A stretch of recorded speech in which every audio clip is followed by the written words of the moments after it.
And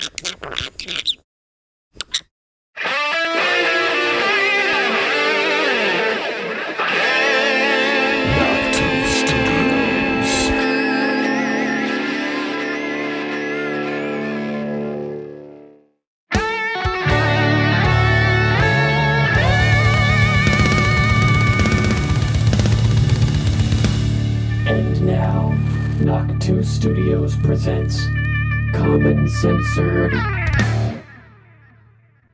What's up, everybody, and welcome back to Common Censored. Thanks for being here, all of you censored commoners. I'm Lord Sterling, and this is episode 329. We got Roger Stone dropping JFK declassification bombshells, saying that that they know about sitting U.S. politicians with foreign bank accounts chock full of laundered Ukraine money, and that's going to be revealed soon as well. So that's exciting. We also have more information, updates on the Reagan airport crash, which is highly suspicious at this point. Trump saying so effectively as well. We've got Cash, Tulsi, and RFK Jr. Senate confirmation hearings to cover. We have an Obama-Clinton aide who's been sentenced to 11 years for attempted child stuff we can't say on YouTube. All kinds of crazy stuff to cover as usual. Make sure to join us Monday through Friday, 6:45 p.m.-ish Eastern time as we cover all the crazy clown world clusterfuck chaos that is 2025. Use hashtag CommonCensored and hashtag InfoInfantry where applicable. When you share the show, you can find us on X at LordSterling_. We're also on Truth, Getter, Gab, Mind. Join our Discord too. I think the link's in the description. Thank you to all of our new followers over on Rumble. Appreciate you guys. Links to all the stories we talk about today will be posted in the video description, and Mama Mac will be adding timestamps as we go. What's up, Mama Mac?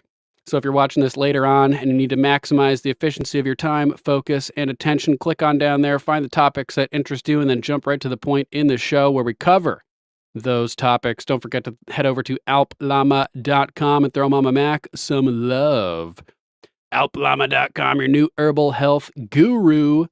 Tastes bad, but so good for you, right, Mama Mac? And if you want to support the show directly, you can head over to our link tree at Common Censored, where you can find links to our merch, our affiliate link for modern-day tinfoil hats, literally, and other fun stuff over there as well. Disclaimer. Views expressed on Common Censored are only opinions. Assume everything we say is false and research for yourself. We're not giving medical, legal, or financial advice. The only advice we are giving is think for yourself. Question authority. Think for yourself. Question authority. Boom. All right, let's jump into the news for today. We're going to start off with this crazy JFK stuff, as Roger Stone had an exclusive interview with Alex Jones yesterday where he broke down and revealed a lot of crazy stuff, including what Trump allegedly knows about the assassination, having seen the files, and what will be released. Let's check out this little clip from Alex Jones today, and then we'll jump into a minute of the interview. I've known Roger Stone a long time, and he's never BS'd me about something that Trump has told him in the past. Hundreds of times Roger's broken major news on my show alone that's always turned out to be dead on. And he has said clearly that Trump told him that the new information that's going to be declassified, he's ordered declassified last Tuesday, but it takes 15 days by law for them to begin the process of releasing it, is going to destroy the CIA, basically, quote, seal its fate. And then, of course, the CIA was involved running it, killing Kennedy. Now, we've already reverse engineered that, and we already know who did it, and we already have the witnesses. And, I mean, so much has come out, just that tape that we got with the head of the DNC and others in 71 talking about LBJ having everybody killed. And, of course, LBJ was the globalist puppet, but he gave the actual official order. There were a lot of forces up above that. So this could be huge, guys. Trump got convinced by CIA Director Pompeo 5 years ago not to release it. He saw what it was. It would be too damaging, quote, to the CIA. And, of course, Trump now knows the CIA was clearly involved trying to kill him twice. last year. That is, the criminals that use the National Security Act to be above the law, to have black budgets since 1947. So releasing the JFK files could add to the credibility of his potential claims that the CIA was involved trying to take him out, which, dude, if this all comes out, CIA is finito, finished. This could be epic, but they're not going to want this to come out, so we could expect some kind of craziness, probably. So it's the heart of the globalist coup. It runs the ESGs, it runs the wokeism to undermine America, make us weak. It's all in their official plans. So they wanted to end America. Instead, the globalists, BlackRock, all of them are going to be ended. The CIA is just the glove that the globalists have governmental power to insert their hand into society. The CIA itself is like a holding company, so it's just a big, giant criminal operation, basically. Yeah, it's just a vector, a vehicle to take the industrial might and the wealth of the U.S. that was built up over 2 centuries, to use it to consolidate power and overthrow leaders that they don't like around the world, and simultaneously weaken us here at home in like a double-edged attack against the world and the U.S. simultaneously, in my opinion. So I'll be on the air today exposing more of this.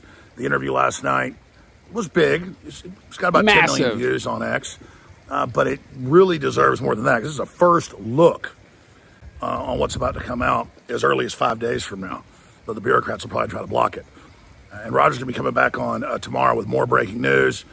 Also had interesting phone calls last night. The president really liked my interview with Roger yesterday. Apparently Trump watched it and was very pleased with it. So this is very interesting. And so I'm glad the president liked it. Boom. Let's jump over and check out a relevant segment. As Trump said, the release of the full JFK files would be terrible because it would show CIA involvement in the assassination. Here's a segment from the interview. You said it first years ago. Now he said it again recently. Trump says it's so terrible, I can't tell you. What is it? It is that the CIA, that the U.S. government was a player, a major player in the assassination of an American president. By the way, once again, he told my friend Judge Andrew Napolitano the exact same thing around the same time. Judge Knapp! So now you have the confirmation, which you provided, of Johnson's role. That's the supervisory role. He is, as E. Howard Hunt, the famous CIA operative who just coincidentally is on the ground in Dallas in Dealey Plaza, pops up later as one of the Watergate burglars. How about that? There's a coincidence. Jada. 4 of the Watergate burglars just happened to be in Dallas that day. Alex, how likely is that? Except for they're all working for the agency. How was Trump convinced? Remember, he ordered them to release it and they fought him on it 4 or 5 years ago. 5 years ago. Yeah, did I just hear you talking about how you convinced Trump to release this? I recommended releasing it all. I actually thought he was going to release it all. Then he released about 80% of it, holding back 20. And when I asked him why he decided to do that, he told me, and by the way, he also told Judge Andrew Napolitano the same thing, and he told this to Sean Hannity just 3 nights ago, that Mike Pompeo, the CIA director, convinced him not to release 20% because it would expose the methods and sources of the agency. And by the way, Pompeo, as you know, went on TV a week ago and bragged about that. So I love how Pompeo just got his security details pulled and everything. So we don't wish him any harm, but he's Trump really, we were worried months ago when Trump had him at a campaign event. We said, what is he doing? Keep the enemies closer. God, there's so many angles here. So wow. Wow. Trump said it was so terrible that it would shock the nation, the CIA being involved effectively overthrowing the government. And then since they probably were involved trying to take out Trump as well, I think it's time to expose it all, guys. I think it's time to expose it all. God's signpost over the chat asking what Linktree is. It's just a website where we can compile the various links to our platforms and things like that. So Linktree, linktr.ee/common censored. You can find our affiliate links, our merch, our gag book, our Common Sense First Edition Revived, etc. All the links to everything that we do over here and the ways to support the show and everything. So that's what Linktree is. God's signpost. Thanks for joining us today. So I did clip the entire relevant segment of this interview, like an hour long, and posted it up on our Rumble channel as well. So if you want to watch the full Roger Stone interview here with tons of bombshells. Hop on over here and check it out. Let's just check out a couple minutes where Roger mentions the Ukrainian overseas bank accounts possessed by U.S. politicians full of laundered Ukrainian money that's going to be revealed soon, allegedly. Let's see. Okay, about right here. Worked for so many presidents, but you got cut off, your connection cut. You were finishing up with the World War III play against Trump. What he's planning to do to shut this down. NATO creating the Northern Group, trying to block it, attacking nuclear reactors in Russia with a 100-drone attack last night, bragging about it. I mean, that seems to be one of their big plays, not just attacking the U.S. economy. The Federal Reserve. Finish up with that, and then I'm going to sit back and I'm going to listen to you get into JFK and your best-selling book that's been totally vindicated. Well, Alex, as I said, my number one fear is yet another assassination attempt on Donald Trump. Now he has control of the Secret Service, thank God. I was very happy when he decided to move his swearing in into the rotunda. I was worried about being sworn out in public. First of all, it was bitter cold. But beyond that, the security nightmare of trying to protect the president under those circumstances gnawed at me. I think he made a very solid decision. Clearly, they're still trying to goad him into war. Biden did everything possible on his way out the door to get as much money out the door to Ukraine. As I was saying, I think before our audio cut off, I think we're going to find very shortly that a number of major American politicians in both parties had foreign bank accounts into which millions of dollars flowed out of this Ukrainian aid. This is coming. It's going to be public. It's going to be public very soon. This, I think, was their two-pronged play to try to stop Trump, and I do think it will fail. That piece of tape that you played...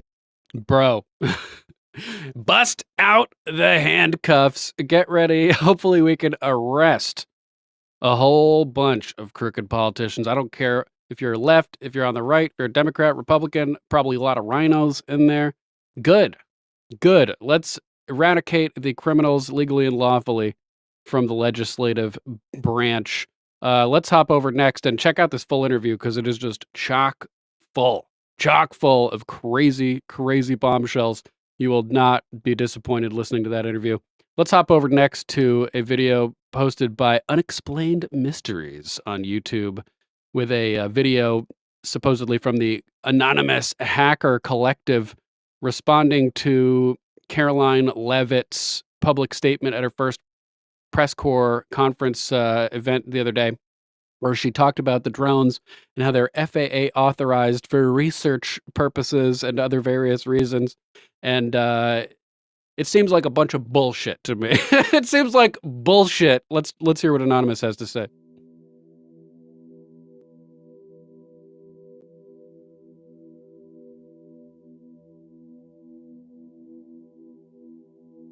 The hacking collective Anonymous has made a bold statement disputing the White House's recent claims that the UFO drones observed flying over the United States were all authorized by the Federal Aviation Administration. According to Anonymous, the official explanation does not align with the sequence of events or the government's own contradictory responses. Many have pointed out that if these drones were indeed sanctioned by the Federal Aviation Administration, then why was there confusion and a lack of identification when the drones were first spotted in December? The Federal Aviation Administration itself previously admitted that it did not know what these objects were when reports flooded in from New Jersey and other areas. This inconsistency has led many to suspect that the government is engaging in a deliberate cover-up rather than offering a truthful explanation. It seems One of like the biggest contradictions in the official narrative revolves around the New Jersey drone sightings in December. At the time, multiple reports emerged of strange aerial objects hovering over military bases and civilian airspace. Despite growing concerns, the FAA publicly stated that they had no knowledge of what these drones were, where they came from, or who was operating them. Now, in a complete reversal, the White House is claiming that all of these flights were authorized by the Federal Aviation Administration. This raises an obvious question. I have some theories about How can this, drone flights in December have been officially approved if the Federal Aviation Administration itself did not know what they were at the time? This glaring inconsistency has fueled speculation that the government is trying to retroactively justify the presence of these mysterious objects, possibly to prevent further scrutiny. Adding to the controversy, it has just been reported that F-16 fighter jets were scrambled after drones were detected flying dangerously close to President Trump's plane. This revelation has sent shockwaves through the public because it further undermines the White Did you House's guys hear assertion about that? that these drones were officially sanctioned. Scrambled jets as these UFOs were near Air Force One. I did not hear about this. If the FAA had full knowledge of these drones and their operations, then why would the military need to scramble fighter jets in response to them? Scrambling jets is an emergency measure taken when an unknown aerial threat is detected, not something that would be necessary if the drones were part of an approved government operation. This escalation suggests that even high-level officials do not know what these drones are, raising serious concerns about who or what is operating them. Anonymous has also highlighted the lack of transparency from government agencies regarding these encounters. If these drones were part of a legitimate and authorized operation, then why has no documentation been released proving this authorization? The public has been given no evidence, no flight logs, and no official breakdown of which agencies or organizations are responsible for these craft. Instead, the White House has simply stated that the drones were authorized, expecting the public to accept the explanation without question. Yeah, it might have been Trump Force This secrecy One, only not deepens sure. suspicion that the true nature of these UFO drones is being hidden from public knowledge. The unexplained capabilities of these drones have also raised further red flags. Witnesses have repeatedly described these objects moving in ways that defy conventional drone technology. They hover motionlessly, accelerate instantly, and sometimes even appear to disrupt Transform. nearby electronics. There's In some videos. cases, drones sent to monitor these objects have been disabled and fallen from the sky, an event captured in at least 2 known videos. If these UFO drones were merely experimental military technology, why are they displaying capabilities far beyond anything currently known to exist in government aircraft? And if they are not part of the US arsenal, then who is operating them? These are I have a questions that potential remain answer for that. unanswered. Anonymous has warned that the government's attempt to sweep this issue under the rug may backfire. The public has become more skeptical of official statements, especially as more whistleblowers and independent researchers continue to expose classified programs, unidentified aerial encounters, and unexplained government activities. The contradiction between the White House's new claims and the Federal Aviation Administration's previous confusion has only added fuel to the fire, with more people beginning to suspect that something far more significant is being hidden from view. The fact that these drones were detected near President Trump's plane is particularly alarming. If the government truly knew what these drones were and had full control over them, they would not have triggered a national security response. Scrambling fighter jets is an extreme measure and is only done when there is a serious perceived threat. This strongly indicates that there is a level of uncertainty or concern at the highest levels of government about what these objects are and who controls them. Despite Definitely worth watching the rest of that video, but this whole situation could play into this video that was released from watchmojo.com. I did not expect this particular channel to be doing this kind of content, but it's good to see. In this interview, the host interviews a remote viewing expert, Courtney Brown, from farsight.org, about their remote viewing operation, which is done under like crazy triple blind type scenarios, and it's all live streamed and publicly accessible, so you can see what they're doing. And they have multiple remote viewers in isolated compartments, viewing and describing and documenting the same stuff, apparently. And he brings an interesting perspective, adding to the Jake Barber revelations and everything, contradicting Stephen Greer, who's convinced that all of the aliens, all of the ETs are good. This guy says that there's factions. He brings up the former Israeli, not defense minister, but something like that. For 30 years, he was like one of the top defense people in Israel, saying that there is a galactic federation and we have deals with them, that Trump knows about it. He says that those are like, there are multiple factions of these ET groups, and that those guys are the bad guys, and they have like dominance over our government, our global government, various governments around the globe in terms of communication. It's possible that the UFOs that went near Trump Force One or Air Force One, depending, they may be the good guys, the peaceful guys. Maybe they were trying to get Trump's attention. I don't know, but let's take a listen to some of this, because this is a really, really wild interview, man. This is crazy stuff, and this guy's potentially legit, because they are shadow banned like crazy on Google. So you're gonna want to watch this interview in full as well. That you don't know about it is it's being kept away from you. The same reason why. Sorry, let me rewind. The reason that you don't know about it is it's being kept away from you. The same reason why we are shadow banned on Google. So the U.S. government couldn't confess to all of that without acknowledging that the ETs exist. So that's why they're saying we don't know who's doing it. Given what I'm doing now, what we're doing now, someone would have killed me, so I had to have that protection. Okay, so this is going to be a lot for some of you to take in. This interview basically goes way beyond anything that we've heard from any whistleblowers or people from the government up to this point. So my hope is just that you'll listen with an open mind and let us know in the comments what you think. So without further ado, here's my interview with Dr. Courtney Brown. Hello everybody, welcome back to Watch Mojo and Unveiled. I'm your host Rob, and I'm back again to dig a little bit deeper into the UAP disclosure that is happening currently. There's been a lot of news, so I'm very excited to speak with today's guest, who is Dr. Courtney Brown, a mathematician and a social scientist who teaches political science at Emory University. And independent from his work at the university, Dr. Brown is a leading scholar in the field of remote viewing and the founder of the Farsight Institute. So, Dr. Brown, I'm really excited to speak with you about this. These are some fascinating topics. Thank you for joining us today. Hey, it's my pleasure. Great. Maybe you could get us started by just telling us a little bit about your background. How did you get into the field of remote viewing, and maybe even just define what is remote viewing for anybody who may not be familiar with it? Remote viewing is a mental process. Many people in the casual conversations call it psychic, but it goes way beyond that because it's very highly structured if it's done well. But remote viewing is a perceptual process that uses the mind across time and space. The U.S. military originally developed remote viewing procedures that were used for espionage purposes. It was very successful, but when they realized it was going to come out, they wanted to keep it out of the mainstream. They wanted to keep it out of mainstream science in particular.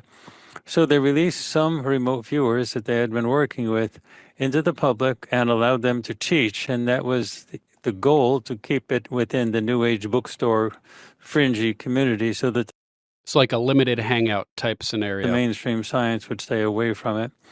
I, however, saw it, and I actually interacted and saw, people like two-star generals and other than that, interacting with this. So I knew it was real. I had already gotten my tenure. I'm a mathematician that works within a social science program. So, but I don't do anything dealing with remote viewing or UAPs or anything like that at my university. There I teach math and other courses in a social science program. But outside of that, I work with the Farsight Institute. The Farsight Institute, or just Farsight, Farsight, is the absolute largest and biggest, best venue, because it's the only venue where you can get full public projects that actually show what the remote viewing process is all about. So just real quick, it's farsight.org. And it's like they have basically like a streaming service like Netflix or Amazon Prime or whatever, where they have all these remote viewers gathered in a building with no staff around, isolated in separate compartments, working on projects to analyze different places and times and remote viewing to get answers about stuff. And they have a catalog of hundreds of these various projects as the remote viewers dive into these various things. They're completely shadow banned over on Google, who seemingly does not want this type of stuff to get out. So adding a little element of intrigue to the whole thing. So when I learned the military approach to remote viewing, I wrote 2 books, actually one book using it exactly and another book modifying it. But it worked. It was very interesting, but I wanted something that had more structure to it. So we developed our own procedures at Farsight that were derivative of the original military procedures, and that's what we use today. But to give you a basic idea of how remote viewing works, everybody has the capability and potential, but there's a reason why people don't do it naturally or automatic. I can get into that at some point. But I have a pen here. So when you're looking at this pen, you're looking at it through the ocular image of your Wood geek. eyes going into the brain. And then the neurologists, the people who study brains, found out that it's as if it's being projected literally onto a layer of cells that act like a screen, like a movie screen, a layer of cells in the brain, this picture, and it's very bright. Now, if I take the pen away, but I say bring it back in your memory and you remember it, you can still see the pen in front of me, but it's more translucent. It's not as bright and solid and opaque as this one, but you can still see it in the memory. Well, the remote viewing image is dimmer, foggier, fuzzier than the remembered image. So there's three levels of perception. One is through the eyes, that's bright, hard, opaque. One is memory, same type of thing, but not quite as opaque, translucent. And then the remote viewing stuff. Remote viewing is something that we have researched the science of it a lot. I wrote a book about it and some articles and things like that, but this is my book, Remote Viewing: The Science and Theory of Non-Physical Perception, which explains the physics of it.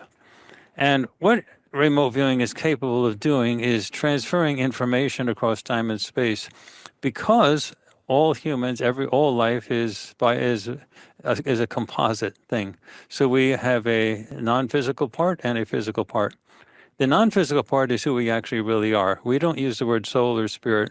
We use the word is-be, someone who is for the purpose of being. What's up, And Sean? the is-be, everyone is an is-be. You are an is-be, I am an is-be. We animate these physical bodies that are just devices.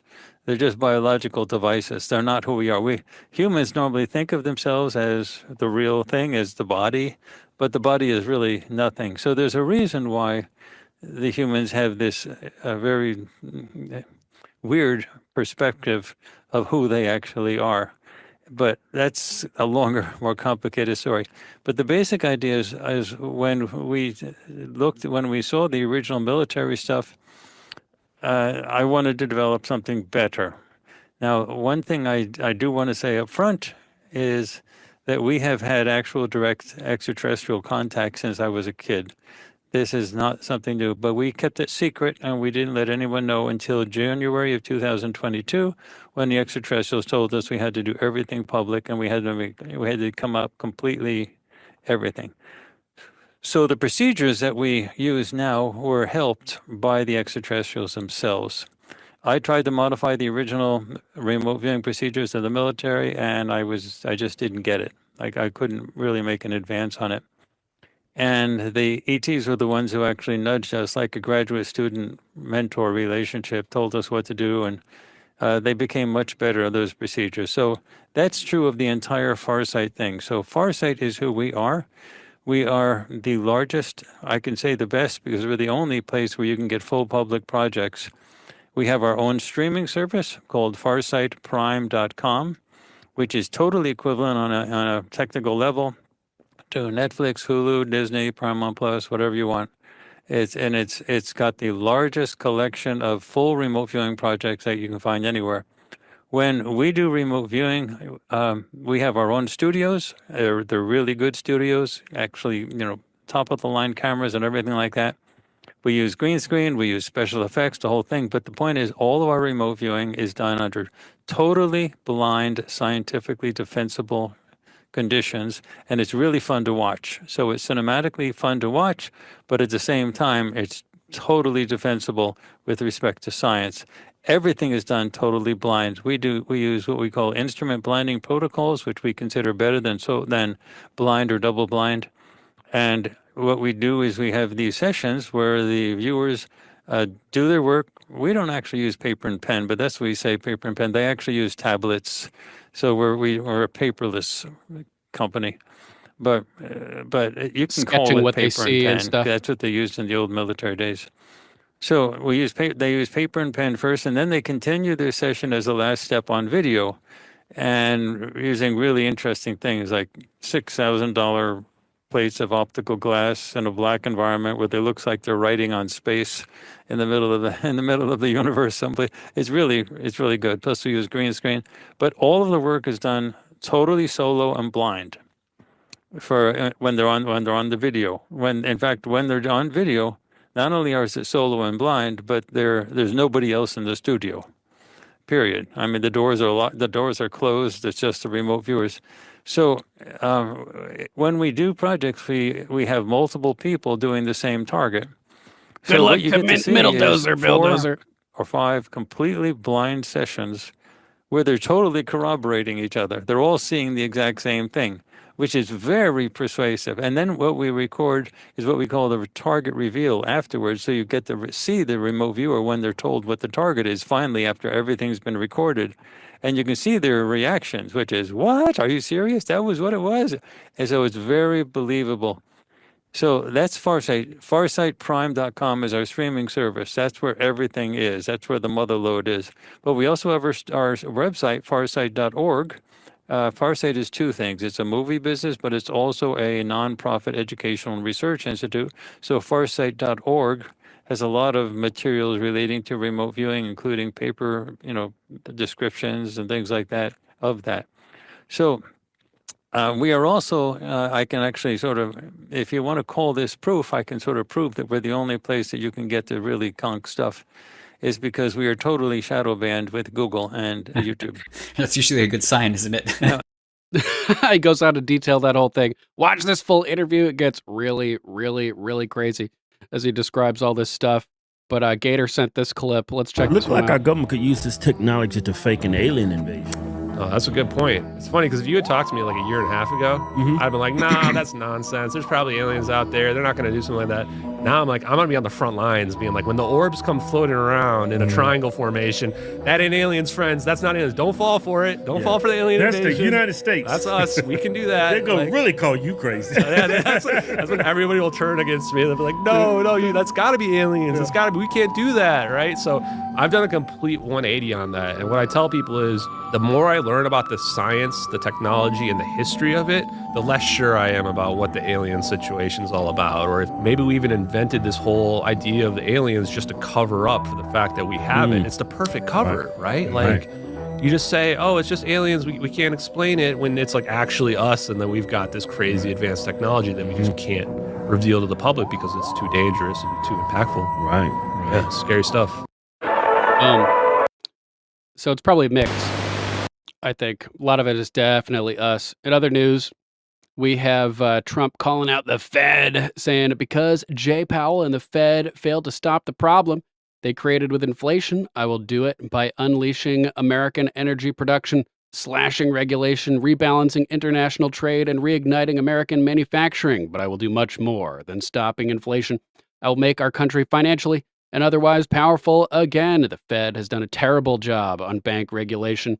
Treasury is going to lead the effort to cut unnecessary regulation and will unleash lending for all American people and businesses. If the Fed had spent less time on DEI, gender ideology, green energy, and fake climate change, inflation would never have been a problem. Instead, we suffered from the worst inflation in the history of our country. Actually, even if they didn't focus on any of that, like they hadn't for the past, 70 years until like 2010, inflation was still a problem because inflation is printing money, and that's what the Fed does regardless of what else they're focused on.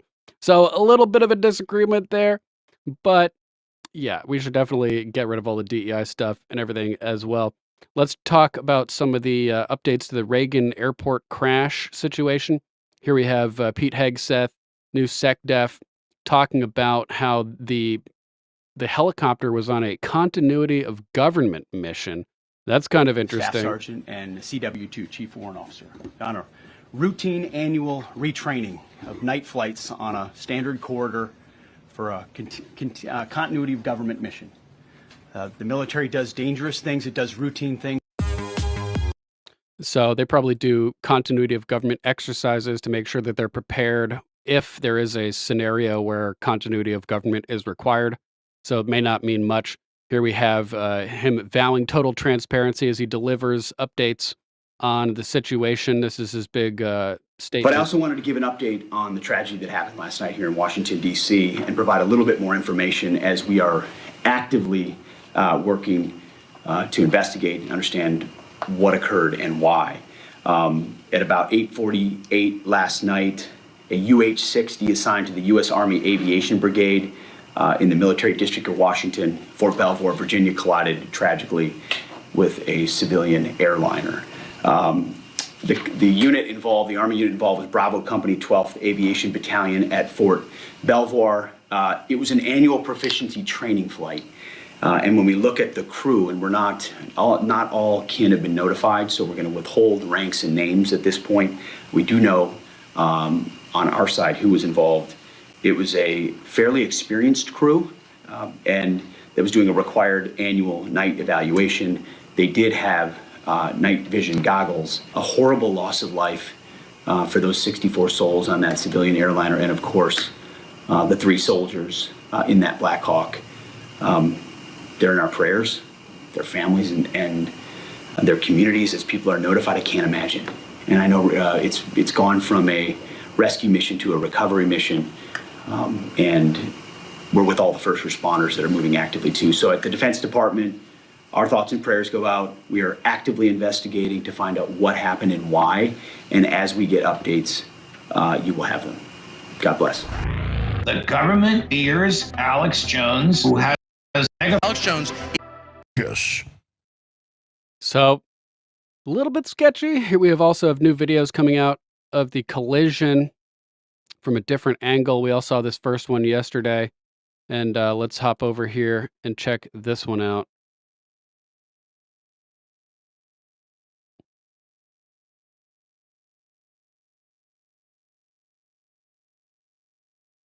Helicopter just flies right into it, head-on collision style.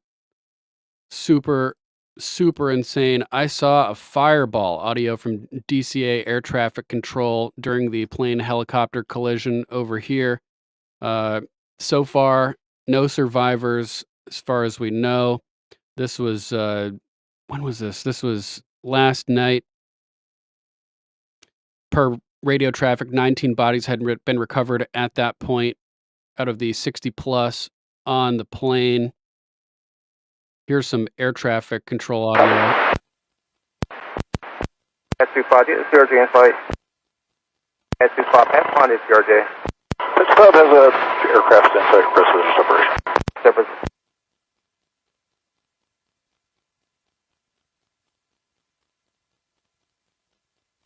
So the helicopter apparently confirmed that they could see the plane, that they were going to go behind it. But then that did not happen.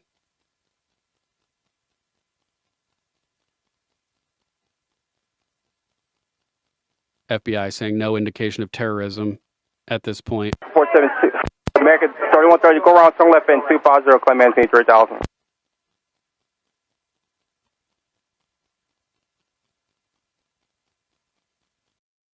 Super messed up. We have them talking about seeing the fireball here. Fire command. The accident happened in the river. Both the helicopter and the plane crashed in the river. It's east of the approach end of runway 33. Is the airfield closed? Yes, the airfield is closed. The airfield is closed. Runways as well? Yes, all runways are closed. Nobody's landing. No one's moving at all. It was probably out in the middle of the river. I just saw a fireball and then it was just gone. So I haven't seen anything since they hit the river, but it was a chopper was moving, Wiley. Helicopter that hit. I would say maybe a half mile off the approach end of 33. Wow, it is stunning. You can see the chopper moving across the screen right there. Her talk about that when she said she saw the collision and then it just wasn't there. Here we have the flight transponders being tracked or something. The flight for the helicopter crash at Reagan originated at the CIA on Langley, allegedly. And here you can see the pattern of the movement of both the helicopter and the plane. Helicopter turns right into the plane, head-on collision. Insane. Cock and Gator 5, good to see you. Boom. Welcome back. Wish it was under better circumstances. Donald Trump also talked about this on Truth, saying the plane was on a perfect and routine line of approach to the airport. The helicopter was going straight at the plane for an extended period of time. It is a clear night. The lights on the plane were blazing. Why didn't the helicopter go up or down or turn? Why didn't the control tower tell the helicopter what to do instead of asking if they saw the plane?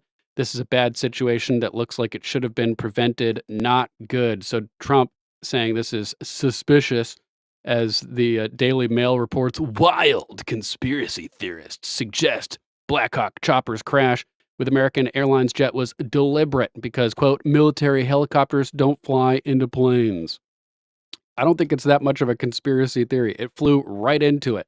And we know that there's technology to remotely pilot things like this. What the hell happened? Why did this happen? No survivors.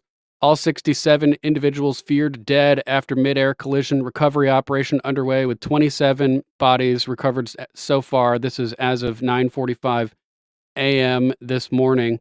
More bad news. Thank you, Secretary. Thank you, Mayor. I'm joined today with Fire Chief Bonnet from the Metropolitan Washington Airports Authority, and I'm John Donnelly, Chief of the District of Columbia Fire and EMS Department.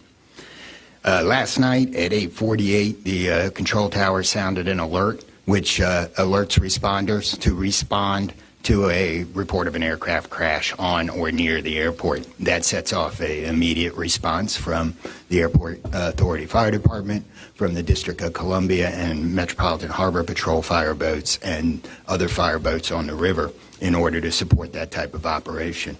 Very quickly, this call escalated. It became apparent, the responders realized that they had a plane crash and immediately escalated to a response that ultimately included about 300 people last night. These responders found extremely frigid conditions. They found heavy wind. They found ice on the water, and they operated all night in those conditions. I'd like to take a moment to acknowledge the agencies that responded in addition to DC Fire and EMS and the Metropolitan Washington Airports Authority.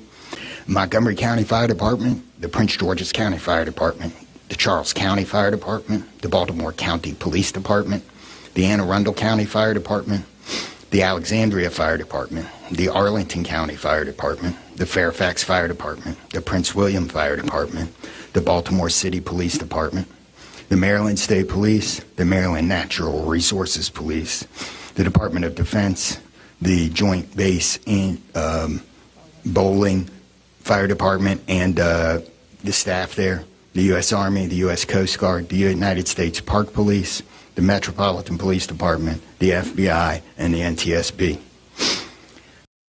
Linza 49, thanks for joining us. Switched over from the Tube to Rumble. Welcome. Thanks for being here.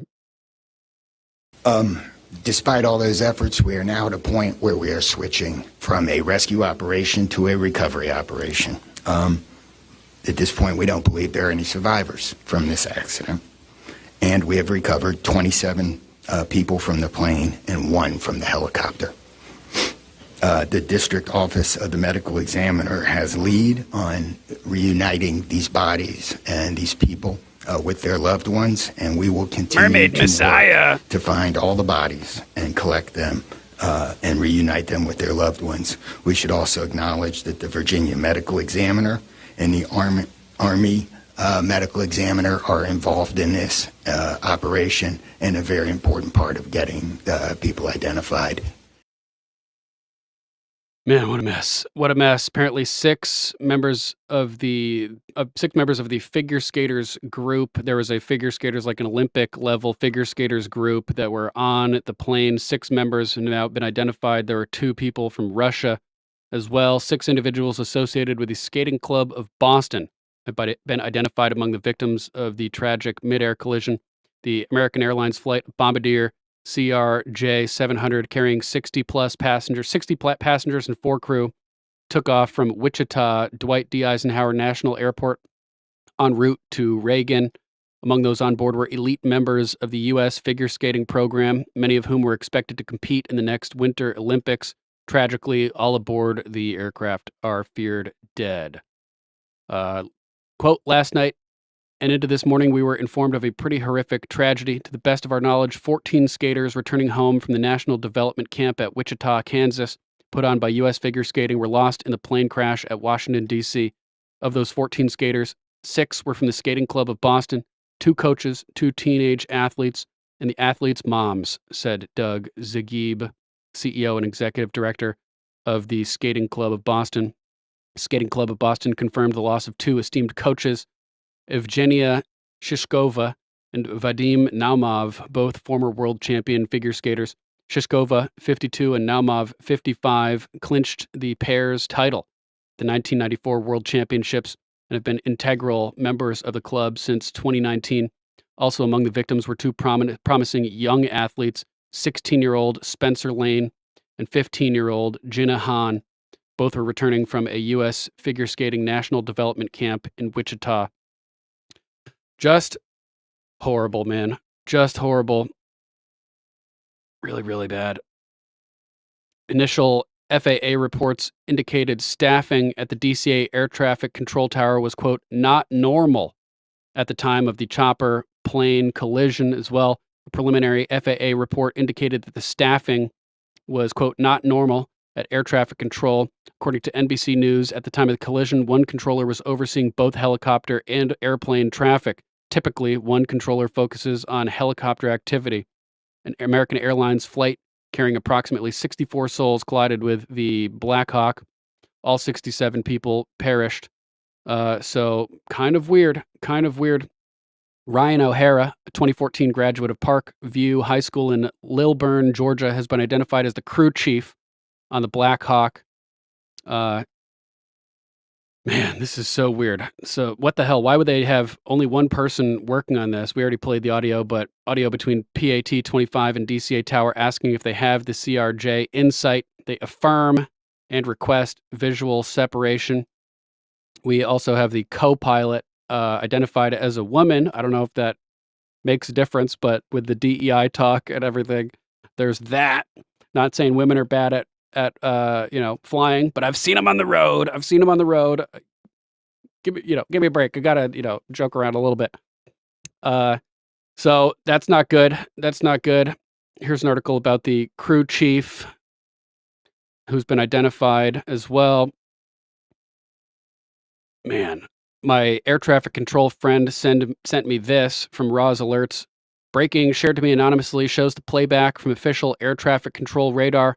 Watch as exclusive playback sent anonymously by AV Geek Jake to Raw's Alerts reveals official air traffic control radar footage displaying the collision alert. This alert is not for an imminent collision, but serves as a tool to draw heightened attention from the controllers to potential risks. The footage then captures the critical moment when both aircraft collided, emphasizing the urgency of the controllers' split-second decisions. The radar data provides a detailed view of events leading up to the crash, offering valuable insight into the sequence of actions and how the situation ultimately unfolded. Probably the same audio we heard already. Maybe not.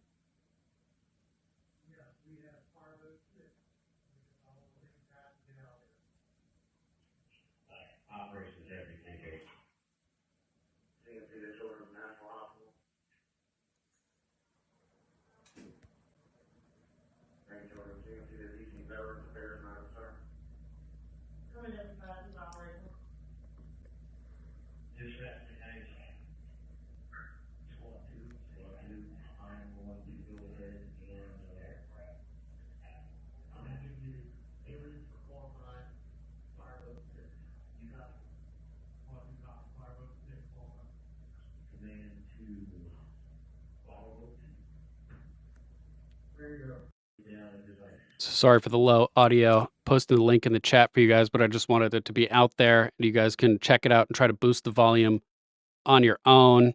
Ed just shared this in chat. So what was a CIA Black Hawk doing flying right into the trajectory of this plane? Unmanned, I think they meant to say, but I don't think it was unmanned. Let's take a listen to this, see what's going on here. Donald Trump just made a somewhat alarming comment on the airplane crash in Washington, D.C., but is saying what many of us are thinking. He said the airplane was on a perfect and routine line of approach to the airport. The helicopter was going straight at the airplane for an extended period of time.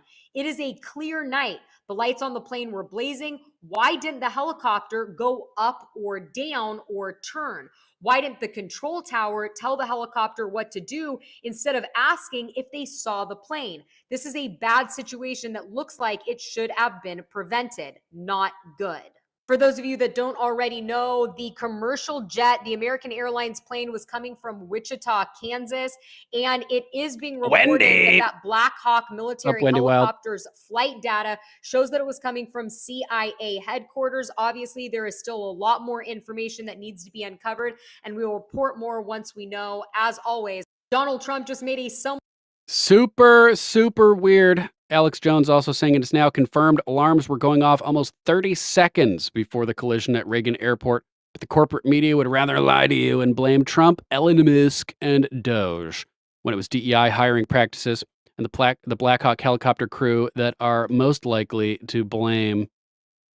But before we knew anything last night, I have the timestamps right here, the entire corporate media came out and blamed Donald Trump, Elon Musk, and Doge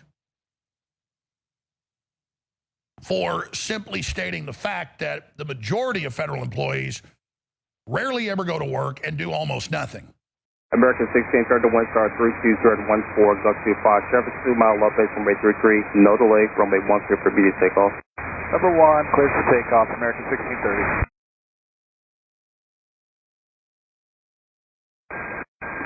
Pass 25, get the CRJ in flight. Pass 25, pass line is CRJ. That's what it seems like. American 4782 by Baton now for an visual. American 472, Washington, 1 star 320 17. Wind. It's just fucked up. Oh, did you see that? American 472. American 3130, go around, turn left in 250, climb maintain 3000. Okay, left heading 350, 3000, American 3130. Tower, Blue Streak, 5347 is on final. Request runway 33, circle to 33. Second heading from American 3130. American 3130, go around, turn left in 270, climb maintain 3000. 270 on the heading, 3000, American 3130. Yeah, that's what Trump was saying too, 6, that, you know, air traffic moving in different directions, they always have them at different altitudes, different elevations to make sure that this never happened. So what the hell was going on here? American 472, Council landing clearance runway 1 continue. February 30th, 2025. Immersed. InfoWars. Tomorrow's news today. For real, Monty. Again, it is Thursday, January 30th, 2025. The first major challenge to the new Trump administration took place last night over Washington, D.C. at Ronald Reagan International Airport when a U.S. military Black Hawk flew into the flight path of the airport in a landing aircraft that had authorization to land and had control of the airspace. And we have the flight logs, we have the FAA tower reports, we have it all here. And they were telling the helicopter that they were in danger and to stop the path they were on. And right now, it looks like something went on the helicopter. We don't know. But instantly last night, after the Black Hawk collided into the American Airlines flight, 63 people on board, 3 soldiers on helicopter, no survivors. Reagan Airport closed. Airline CEO blames Army. Trump blames Biden. Well, here's the facts.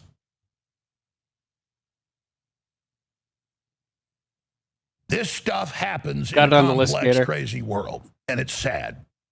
And air travel is, depending on the country, on average about 20 times safer than automobiles.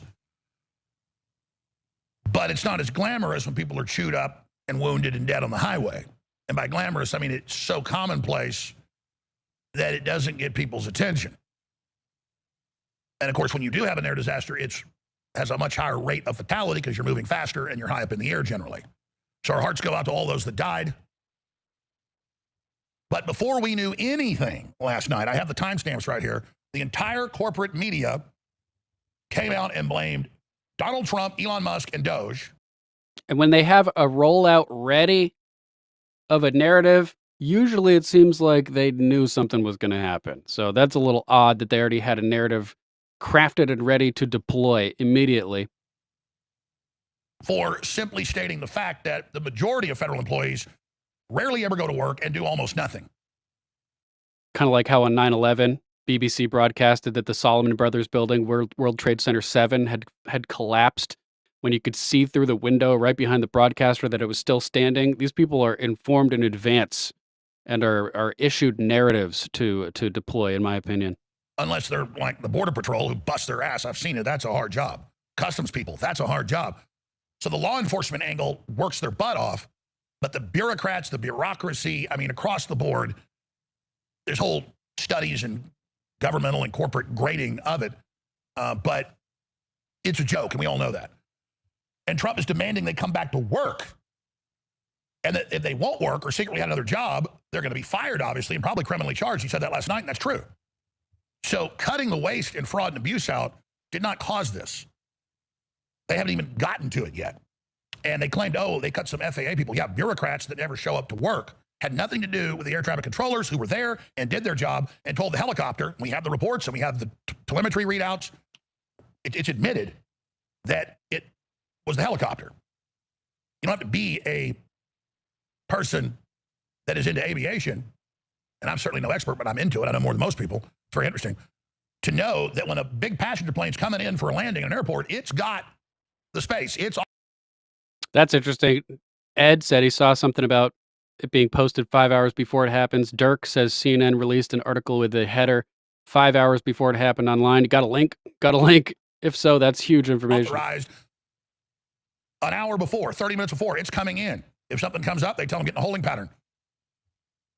So I'm not in the business of defending airline CEOs. They're some of the most annoying people in the world, but Jerry, I think the CEO of American Airlines is right. I mean, it's the helicopter, clearly. But then to try to blame Hegseth, who hasn't even barely gotten into the job yet, or Trump or Musk, is preposterous, and we have the proof that that's a fraud. But if that's the best they've got, but it shows you how they're going to try to undermine this administration and our recovery. We'll cover it all straight ahead. Folks, I'm not funded by any big corporation. So, really, really weird. We also have veterans, military, and civilian air traffic controllers calling in to the Alex Jones show and talking about how none of this makes any sense at all. We also now have it confirmed, as he mentioned, and we played earlier, that it was an annual COG training flight. How did the TAS come together? Here comes your flight from Kansas. He's in it, the separation's 1,000 feet, and all of a sudden he's dropping quick. The weather's cold. But at what point, knowing that you have communications and total system integration, do you continue to operate a helicopter that you can stop on a dime and reverse? And the air traffic controllers are saying, what are you doing? What are you doing? It's just for minutes, right into the planes. Hold your position, reduce your altitude, reverse course. And all they had to do was get those fat calf muscles on those pedals and do it. So what you're saying, from what I'm getting, is this is highly irregular. Highly irregular. To have these many things come together would be like me jumping in this lake water. Speedway. And getting bit by a freshwater shark and hit by lightning and bombed in a drill by the SOAR unit at the same time. All right. Incredible, sir. Thank you so much. Yeah. This looks real bad, people. I was an air traffic controller for 8 years in the Marine Corps. I live in a small island in Alaska. 747 pilot, captain for 5 of those years, and currently a 757 captain. A lot of things. So I was just looking up the special flight rules. There's a 3-day requirement for anybody doing transitions. VFR transitions, of course, COG is going to be different. They can do whatever they want. But typically, low-level helicopters and stuff like that transition over midfield, usually because people are taking off and landing, and so midfield's usually a good VFR crossing. Last night, I couldn't sleep. I got a FAA ping saying that this happened, and the headline was small plane crash. DCA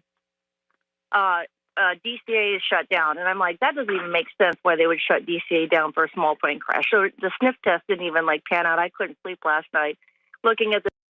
I'm sure air traffic controllers around the country are ripping their hair out right now. Like, it's probably like the most stressful job in the country. And I've my air traffic controller friend has, been extremely agitated before when there have been audio recordings of DEI hires messing things up and stuff. Like, this is an extremely important job. You have to have the top people doing it, like Trump said in the press conference earlier. The video, it just doesn't make any sense. I'm not a conspiracy theorist, but I just can tell you that, guys on approach at 300 feet, they're focused right now. They're probably transitioning with VFR, so they're transitioning to visual.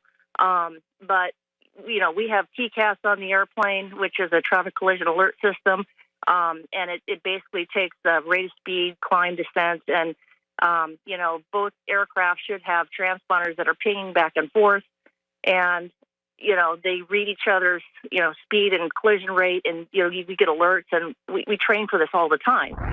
The government ears Alex Jones, who has the largest audience in the. Oh, so there's a lot more of that if you want to listen to the full interview, but Ed shared a couple relevant posts discussing whether or not this was reported earlier. Scary election denier at No Man Datesco on X posted this. The timing seems to be off for these. I took these photos at 12:14 and 12:11 Eastern time. CNN reporting 7 hours ago, 5 o'clock Eastern time. MSN reporting 5 hours ago, 7 o'clock Eastern time. Did I say 7? 5 o'clock for the first one. Crash at 9. Not sure what to make of it. Thoughts? Prayers up for the victims of this horrific crash. So she took screenshots 12:11 here, showing CNN reported it 7 hours prior at 5 p.m., which is fucked, and MSN 5 hours prior at 7 p.m., reporting this allegedly before it even happened. We also have Philip Anderson. Thanks, Ed, for sending these. He says, am I going crazy, or did CNN report that the plane crashed into a helicopter 5 hours before it actually happened? And we don't have the timestamp for when he took the screenshot here, but must have been an hour after the event, because CNN had posted this 6 hours prior, when everybody else was 1 hour, 2 hours, 41 minutes, 51 minutes ago. So highly suspect. We also have further analysis from InfoWars over here. All the links will be in the description. Jones saying Trump is right to blame Biden. Facts prove that the Biden administration's implementation of radical DEI inside the FAA has caused the massive increase in aviation disasters in the last 2 years. Within 30 minutes of the last night's helicopter mid-air collision over Reagan National Airport, the corporate media was falsely blaming Trump and Elon Musk's Doge for being responsible when, in fact, no FAA air traffic controllers had been cut. They were still blaming, and are blaming today all over the news. So more analysis there will be linked if you want to check it out. I think Ed also shared this in the chat, or someone did. Breaking. Arizona lawmakers are now investigating illegitimate Governor Katie Hobgoblin after $339 million, quote, disappeared, unquote. Hobbs' budget director also mysteriously resigned yesterday. State Senator Alex Colodin issued notice to Hobbs stating, quote, imagine my shock when the legislature was informed that the state has several insolvent agencies and requires a $339 million bailout to close out the current fiscal year. Since your liaisons dedicated to briefing members of the legislature failed to provide detail on how we got here, I'm putting my request in writing. Arizonans deserve to know the details. Why did you mislead the legislature about the spending you intended to approve? In just 2 weeks' time, I've learned that the problem has worsened and that your office's request is now $350 million. What is going on in Arizona? Good question. Thanks for sharing that. Hopefully, she gets investigated straight into a volcano. Due process, so to speak. Oh, man. That is crazy. We also have now it confirmed, or that Lee Zeldin has been confirmed as Trump's new head of the EPA.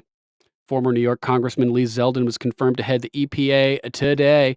The big news was obscured by Senate Democrats throwing temper tantrums at the RFK Jr. hearing, but this is big news. Zeldin is a strong member of Team MAGA, and he will do a fine job heading up the EPA. Over the past 4 years, the Green Movement has had a tremendous amount of influence over the White House. Those days are now over. Senate confirms Zeldin to be EPA administrator from the Hill. The Senate on Wednesday confirmed Rep. Lee Zeldin to take the helm of the Environmental Protection Agency.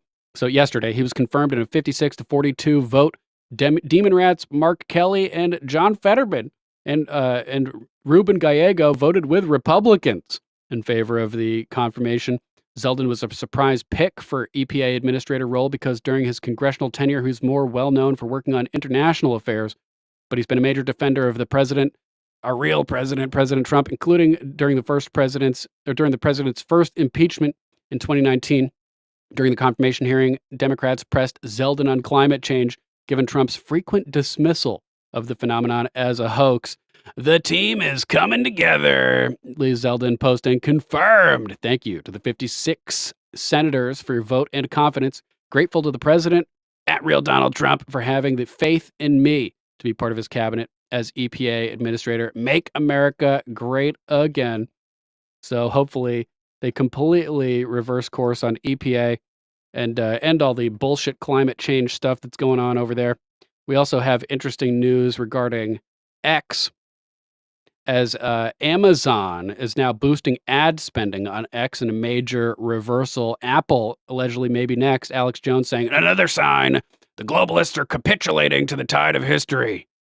After cutting ad spending over a year ago, Amazon is now pumping cash back into X, proving that Elon's platform is too powerful to ignore. Even CEO Andy Jassy personally signed off on the decision because where else can you actually reach real engaged users? Meanwhile, Apple, one of X's biggest deserters, is now considering a return. Turns out boycotting free speech isn't great for business. Elon Musk wins again. X isn't just back, it never left. So we'll have to keep our eyes on that, see what happens as a result of that. We also have the DOJ dropping a Biden admin lawsuit over Virginia clearing non-citizens from voter rolls. Remember that? The federal government was suing the state of Virginia for clearing off non-citizens, clearing illegals off of their voter rolls, and the federal government sued. Well, Trump's DOJ just dropped the lawsuit, so that's a little bit of good news. DOJ filed a notice of voluntary dismissal of the case on Tuesday in federal court. Boom! So that's a good one. But not so good. We also have the Soros-funded DA Alvin Bragg in New York continuing to target January 6ers. In this case, particularly the pardoned January 6 political prisoner Samuel Fisher. These people, man. Oh, man, it's frustrating. January 6 political prisoner Samuel Fisher went to Washington, D.C. on January 6, 2021 to exercise his free speech alongside his fellow Americans, while Soros-funded DAs across the country, like New York's Alvin Bragg, Fat Alvin, let hardened and violent criminals out to victimize citizens on little to no bail. They have no problem targeting their political opponents. Although Fisher's charges for January 6 were entering and remaining in a restricted building, disorderly and disruptive conduct in a restricted building, and armed raid on his home led to additional charges unrelated to January 6, and he was held on a $400,000 bond. This is the same DA office that released illegal immigrants who viciously attacked NYPD officers without the requirement of bail. Sam recently sent an update to Gateway Pundit. Here's a link to some website, a Give, Send, Go, thankfully not a GoFundMe, to help support his legal fight. So that'll be linked in the description if you want to help out with that. He says, my name is Samuel Fisher, and I may be the last January 6th defendant to find relief from Democrat lawfare. Aside from January 6th, I have no criminal history. The initial complaint had to do with entering and remaining on restricted grounds and disorderly conduct, both misdemeanors. These fictitious misdemeanor charges we now know were derived from a large-scale entrapment operation known as January 6th. The magistrate judge and the grand jury were shown cherry-picked evidence and legal fictions about my alleged misconduct on that day, the extent of which was walking through open doors, the ones with the giant magnetic locks on them that were somehow open, There was no violence, property damage, or theft of property in my criminal complaint. All they had was that I went to January 6th and that I was a public figure, business owner, and gun owner. So based on misdemeanors, they waited until I was in the process of moving from the room I was renting in upstate New York to temporarily residing with a friend in Manhattan. I had been there 5 days when the FBI Joint Terrorism Task Force arrested me with rifles pointed at my head in the middle of the street. They destroyed my truck, all of my property, and my friend's apartment. They seized my laptop, my cell phone, and my guns, which were safely stored in a case. Mind you, I had the majority of my property in my truck because I was moving. The FBI knew this because they were tracking my cell phone calls, texts, and internet search history. They then seized my electronics and found out for a fact that not only were there no nefarious plans to take over the government like the media reported and the government alleged, but that I, in fact, was moving from upstate New York to a red state like Texas, Florida, or Arizona, where the unconstitutional and illegal gun laws that New York has do not exist. They didn't care. Alvin Bragg charged me for my rifle under New York Penal Statute 265.03, criminal possession of a weapon in the second degree, the same statute he used to charge Sadiq Teague, a black male from Ohio who wound up being killed in a gang-related shooting 2 years later.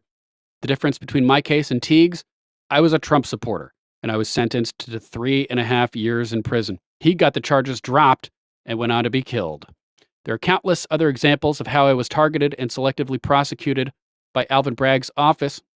The New York Post reported today that in New York City alone, there are an estimated 65,000 illegal immigrants with felony convictions on their records.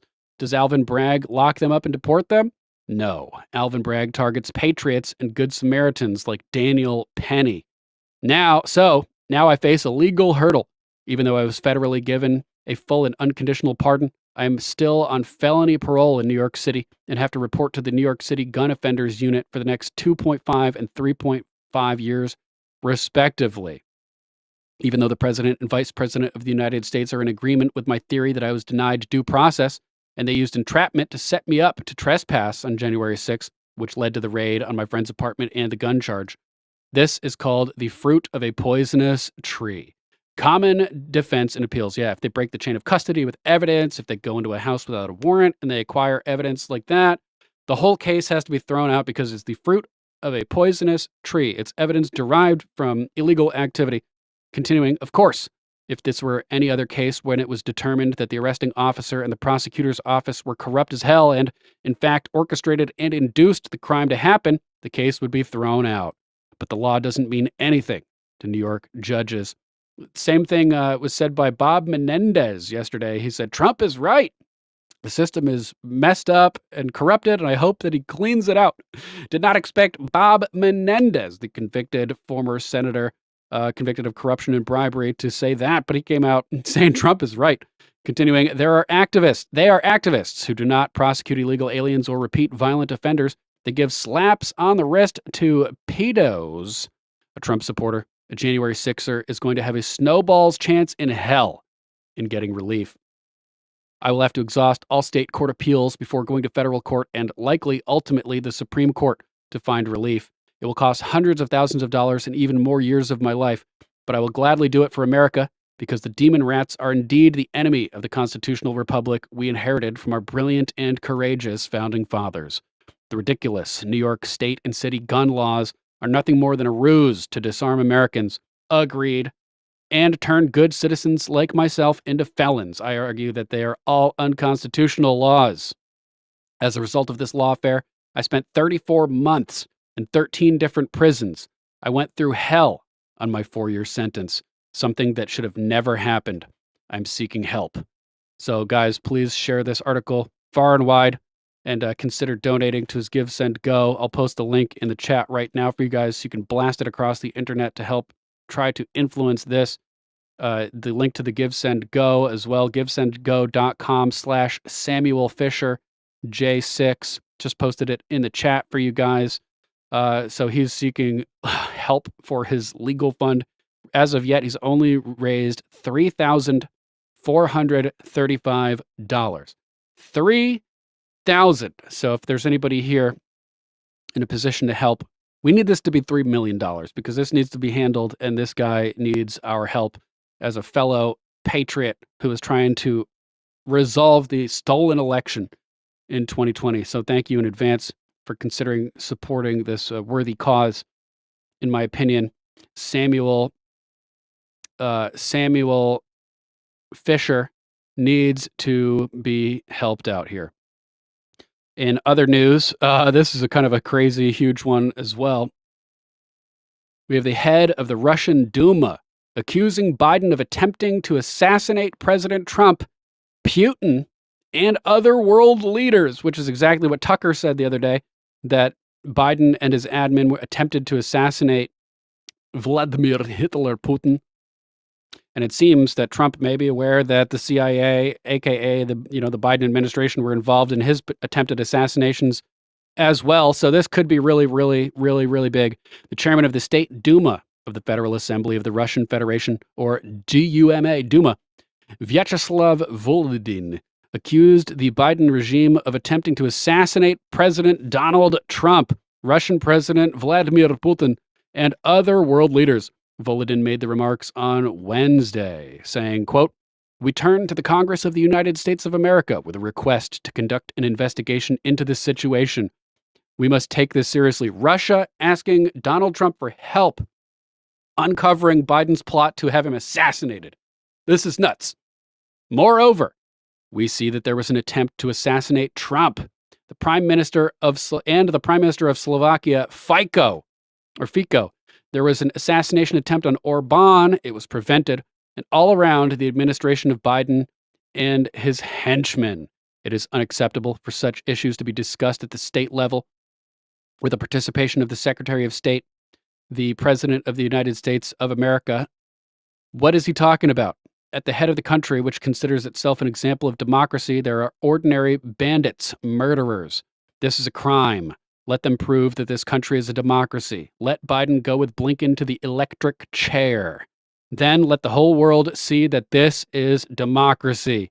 If we are silent, then they shouldn't open their mouths and teach anyone.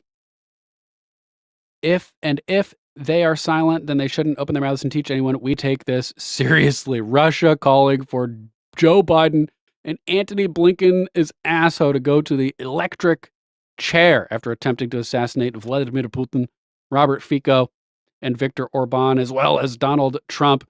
This is crazy stuff, and it fits perfectly because this is what the CIA does. This is what they did. The OSS, the precursor to the CIA, formed in 1942, went around the world and assassinated thousands of people.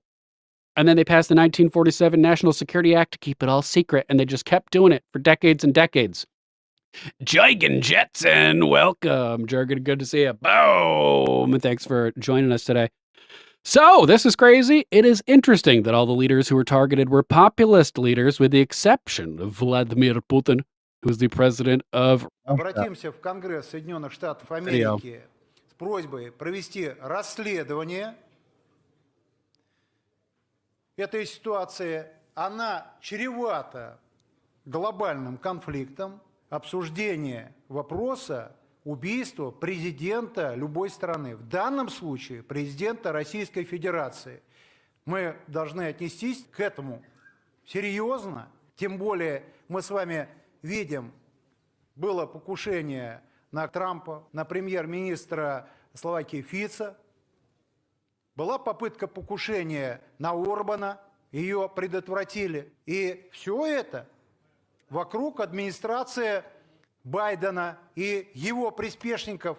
Недопустимо, чтобы такие вопросы обсуждались на государственном уровне. С участием госсекретаря, президента Соединенных Штатов Америки. Это о чем говорит? Во главе страны, которая себя считает образцом демократии, стоят обыкновенные бандиты, убийцы. Это преступление. Пускай докажут, что это страна демократии. Пускай Байден отправляется вместе с Блинкеном на электрический стул. Вот тогда весь мир увидит.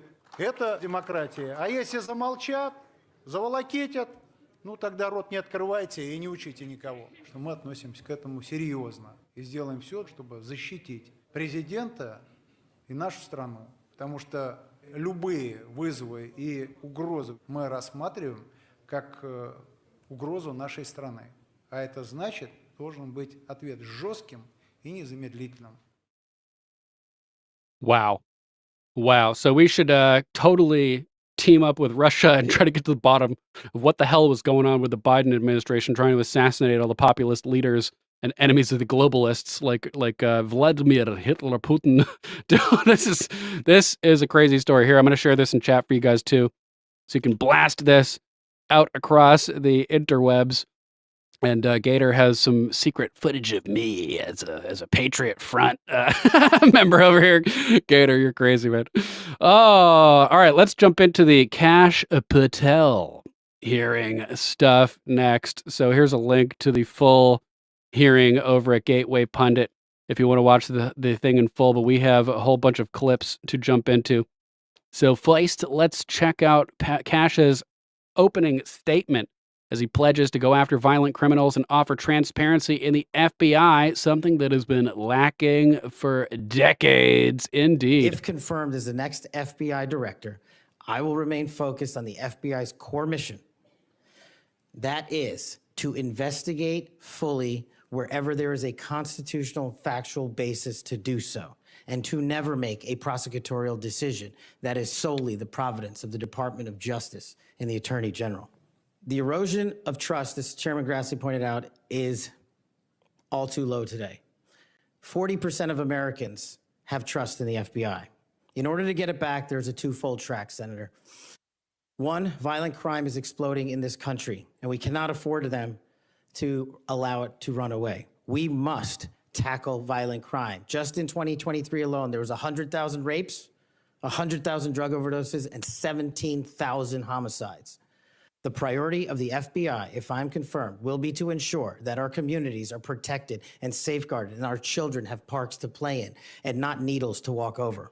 The public trust can only be restored if there is full transparency, and I am committed to that full transparency. That's exactly what we need. Jigan McGroin tying in the chat, blood red. Signing up as a monthly supporter of the broadcast. Thanks so much, Jurgen. Appreciate you, brother. Glad glad that the situation with the wife over there wasn't as bad as we initially thought. He left her downstairs watching some dadgum Ginsburg documentary. I don't blame you. I would have left her downstairs too, bro. Thanks so much for supporting the show. Appreciate you. Members of Congress have unfortunately submitted hundreds of questions that have been unanswered by the FBI in recent times. That will not occur if I am confirmed. All appropriate requests for information will be responded to expeditiously and fully. Ranking Member Durbin and members of the Judiciary Committee, thank you for the opportunity to appear today. I must start with a word of prayer for the tragic accident that befell our nation last night, where we lost civilians and service members. I pray for their families. I pray for law enforcement and military personnel, and I pray for their souls. And hopefully God will find them peace in the near future. I'd like to welcome my father, Pramod, and my mother, Anjana, who are sitting here today. They traveled here to get here from India. My sister's also here, Nisha. She also traversed the oceans just to be with me here today. It means the world that you guys are here. Jesse Krishna. I wouldn't be here today without their guidance, their unwavering support, and their relentless love. When President Trump informed me of his intention to nominate me as the director of the FBI, I was deeply honored. Sitting here today, I carry not only the dreams of my parents, but also the hopes of millions of Americans who stand for justice, fairness, and the rule of law. My commitment to these principles is deeply rooted in my family's history, which has profoundly shaped my worldview. My father fled Idi Amin's genocidal dictatorship in Uganda, where 300,000 men, women, and children were killed based on their ethnicity, just because they happen to look like me. My mother is originally from Tanzania. She studied in India, as did my dad, and they were married there. They would later emigrate to New York, as the senator pointed out, where I was born, and we were raised in a household of my father's 7 siblings, their spouses, and at least half a dozen children. That's the only way we knew how to do things at the time, in the 70s and 80s, the Indian way. But we would soon learn the American way. These values have shaped and been the driving force of my career in 16 years of government service. Protecting the rights of the Constitution is of the utmost importance to me and has been every single time I've taken that oath of office. The recent terrorist attacks in New Orleans tragically claimed the lives of 14 innocent Americans and serve as a stark reminder that our national security is at threat, both internally and externally. The FBI, the Federal Bureau of Investigation, Six. Have a good night, brother. Thanks so much for tuning in. Appreciate you. Wishing you the best. Boom. We'll catch you on the flip side, bro. 6 out. Department of Justice, where I served, play a pivotal role in securing our freedoms and our safeties for American citizens. If confirmed as the next FBI director, I will remain focused on the FBI's core mission. That is to investigate fully wherever there is a constitutional factual basis to do so, and to never make a prosecutorial decision that is solely the providence of the Department of Justice and the Attorney General. For the first 8 years after law school, I served as a public defender, first for Miami-Dade County and later for the Southern District of Florida. During that time, I represented some pretty awful human beings charged with some pretty heinous crimes. But what I learned there was the core value that has been enshrined in me since, that due process must be provided without bias to all Americans. And if we cannot provide due process to the worst, then there can be no due process for anyone. And our constitutional republic fails. But I battled on that hill for that due process. Yeah, that's right. We need to due process the criminals right into volcanoes. You guys know the drill. I would later serve in the Obama Justice Department as a terrorism prosecutor in the National Security Division, where we successfully contributed to the prosecutions of terrorist organizations like Al-Qaeda, Al-Shabaab, and others. I was honored to receive the 2017 Assistant Attorney General's Award from Loretta Lynch for my work in helping the Ugandans bring members of Al-Shabaab to justice for murdering 74 innocent people, including an American. I would also receive the Human Intelligence Award from the intelligence community for related work on that mission. My experiences at the National Security Division and would later be followed by my experiences on the National Security Council as Senior Director for Counterterrorism, and later as the Deputy Director of National Intelligence, responsible for the production, creation, and promulgation of the Presidential Daily Briefing, our nation's most sensitive classified information and secrets to protect our country. My time in the White House was preceded by my time right here in Congress as a staffer on the House Intelligence Committee, where I spearheaded the investigation that exposed serious FISA, Foreign Intelligence Surveillance Act abuses by members of the Department of Justice and the Federal Bureau of Investigation. That misconduct eroded the public trust in our FBI. The erosion of trust, as Chairman Grassley pointed out, is all too low today. 40% of Americans have trust in the FBI. In order to get it back, there's a and I'm not one of them. Full track, Senator. One, violent crime is exploding in this country, and we cannot afford them to allow it to run away. We must tackle violent crime. Just in 2023 alone, there was 100,000 rapes, 100,000 drug overdoses, and 17,000 homicides. The priority of the FBI, if I'm confirmed, will be to ensure that our communities are protected and safeguarded and our children have parks to play in and not needles to walk over. Oh, man. Such a horrifying imagery. Real quick, AZ, Lady Z, welcome back. Good to see you. Boom. What's going on with Katie Hobgoblin over there? She's now under investigation for $350 million missing dollars. Hopefully something comes from that. The way we do this, we let good cops be cops. We let law enforcement, and we provide them with the tools necessary and resources they need to get after violent crime. The second way we do this on equal track is aggressive constitutional oversight from Congress. The public trust can only be restored if there is full transparency, and I am committed to that full transparency. Members of Congress have unfortunately submitted hundreds of questions that have been unanswered by the FBI in recent times. That will not occur if I am confirmed. All appropriate requests for information will be responded to expeditiously and fully. I'm committed to working alongside the dedicated men and women of the FBI. They are our warriors of justice, and I will always have their backs because they have the backs of the American people. I look forward to answering your questions And I want to take a moment to thank my family, my friends, people who traveled here, and my entire team that has made this day possible. God bless America, and I look forward to your questions. Boom. This guy needs to be confined bigly. Gator just shared this. Who are you going to call? The common censored disposal crew for your wood chipper needs. Real quick, jumping back to the Reagan crash situation. Also, Mom Mac, I think, shared this in chat. We don't know what actually caused the Potomac crash. That's what investigations are for. But President Trump is absolutely correct that for years, across both the Obama and Biden administration, Democrats put lives at risk by choosing to prioritize diversity over merit and ability. As just one example among many, the Buttigieg DOT made a hiring push targeted at increasing employment of people with, quote, severe intellectual disability, unquote, and, quote, psychiatric disorders. I remember we covered this at the time. Imagine waking up and thinking, quote, folks, I feel like we don't have enough psychotic or mentally handicapped air traffic controllers. That was what the Biden administration, Department of Transportation was doing. The miracle is that we don't have more plane crashes. So here is this. We covered this at the time. I remember targeted disabilities. Secretary of Transportation has set a hiring goal of 3% per fiscal year for individuals with targeted severe disabilities.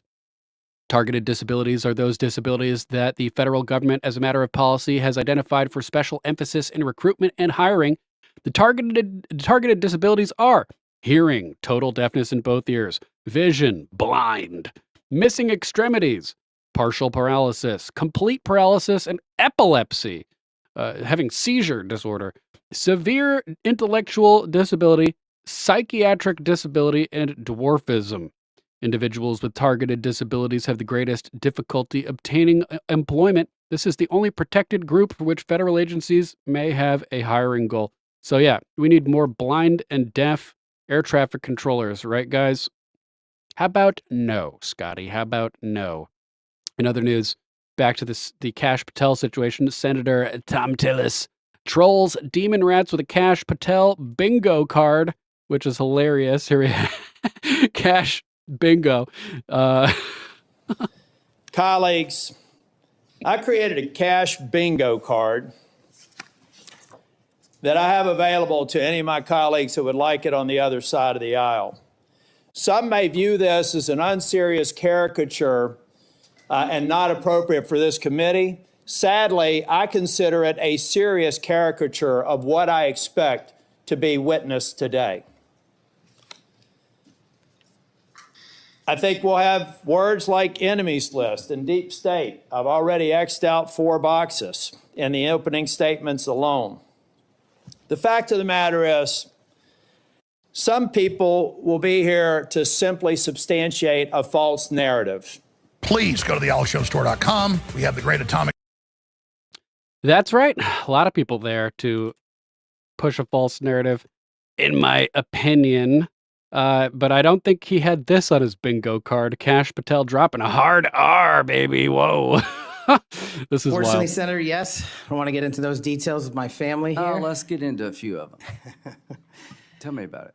Well, if you look at the record from January 6th, where I testified before that committee, because of my personal information being released by Congress, I was subjected to a direct and significant threat on my life. And I put that information in the record. Not laughing at him, I laughing had at to you guys. move. In that threat, I was called a detestable, and I'll apologize if I don't get it all right, but it's in the record, a detestable sand nigger who had no right being in this country. You should go back to where you came from. You belong with your terrorist home friends. That's what was sent to me. That's just a piece of it. But that's nothing compared to what the men and women in law enforcement face every day. And that's why they have my support. Okay. Damn. So hardcore. That, yeah, you should not treat people like that. He has a right to be here. Don't get caught up on superficial characteristics. Wiley just shared this in the chat. I have no idea who this is, but it's hilarious. The tombstone of Robert Clay Allison, born in 1840, died 1887, and it says he never killed a man that did not need killing. Hilarious. Thanks for sharing. Moving on, Kash Patel tells senators he's uniquely qualified to lead the FBI because he has had the full weight of the government come down on him, and he will not subject that type of treatment to American citizens. Senator, this may be one of the scenarios that most uniquely qualifies me to take command at the FBI. Having been the victim of government overreach and a weaponized system of justice and law enforcement, I know what it feels like to have the full weight of the United States government barreling down on you. And as the Biden Inspector General determined, those activities by the FBI and DOJ were wholly improper and not predicated upon law and facts. I will ensure, if confirmed, that no American is subjected to that kind of torment, to that kind of cost, financially and personally. And most importantly, I will make sure that no American is subjected to death threats like I was, and subjected to moving their residences like I was, because of government overreach, because of leaks of information about my personal status. If confirmed as FBI director, Mr. Chairman, you have my commitment that no one in this country will feel that pain. Senator Folks, Solid I'm not funded. statement. Solid statement. We also have Kash Patel firing a warning shot at Pelosi during the Senate confirmation hearing, laying blame for the J6 rioting directly at Nasty Nancy's feet. Let's take a look. What were you doing on that day? On that day specifically, responding to preparing to mobilize and deploy the National Guard once we got the lawful request from the local governing authority, which was the mayor of D.C. and the Speaker of the House. Now, how many days in advance were you working to prepare the Department of Defense to help secure the Capitol on January 6th? Days in advance, Senator, we were in the Oval Office on an unrelated national security matter with the President of the United States, the Secretary of Defense, the Chairman of the Joint Chiefs of Staff, and myself. And the President authorized up to 20,000 plus National Guardsmen and women to secure any security measures necessary related to the Capitol. So we were moving to the fullest extent of the law before the requisite request came from a local governing authority days ahead of time. And while you were Chief of Staff at DOD, how many times did DOD approach Capitol Police and ask if they needed National Guard assistance? I believe those letters are well documented, numerous instances, and numerous of those instances, those requests were shut down. Now, am I correct that the Capitol Sergeant at Arms said assistance was unnecessary? That's correct, Senator. Who did the Sergeant at Arms report to? The Speaker of the House. That would have been Nancy Pelosi at the time. Is that correct? Yes, Senator. And would that also be Chuck Schumer, then the Senate Majority Leader? The Sergeant at Arms, yes, Senator, reports up there. Did Chucky Lizard Person Mayor Schumer? Bowser, the Democrat elected mayor in D.C., either request or allow National Guard assistance? She put in writing on the days leading up to January 6th, a declination for National Guard additional support. And that letter is available publicly to the world. And just to speak English for folks at home, a declination meant she said no, don't send National Guard. Is that right? Yes, sir. Super insane. Let me ask you a simple question, because from the questioning from my Democrat colleagues, they might think otherwise. Do you condemn violence against law enforcement? All of it. Boom. Kash is such a G, man. Here we have the same thing as Kash Patel tells the world that they refuse to support. Now, how many days? So another link to that. Here's another mic drop moment as Kash Patel bodies Democrat Senator Amy Klobuchar with an epic response after she tries to entrap him with a series of sly questions.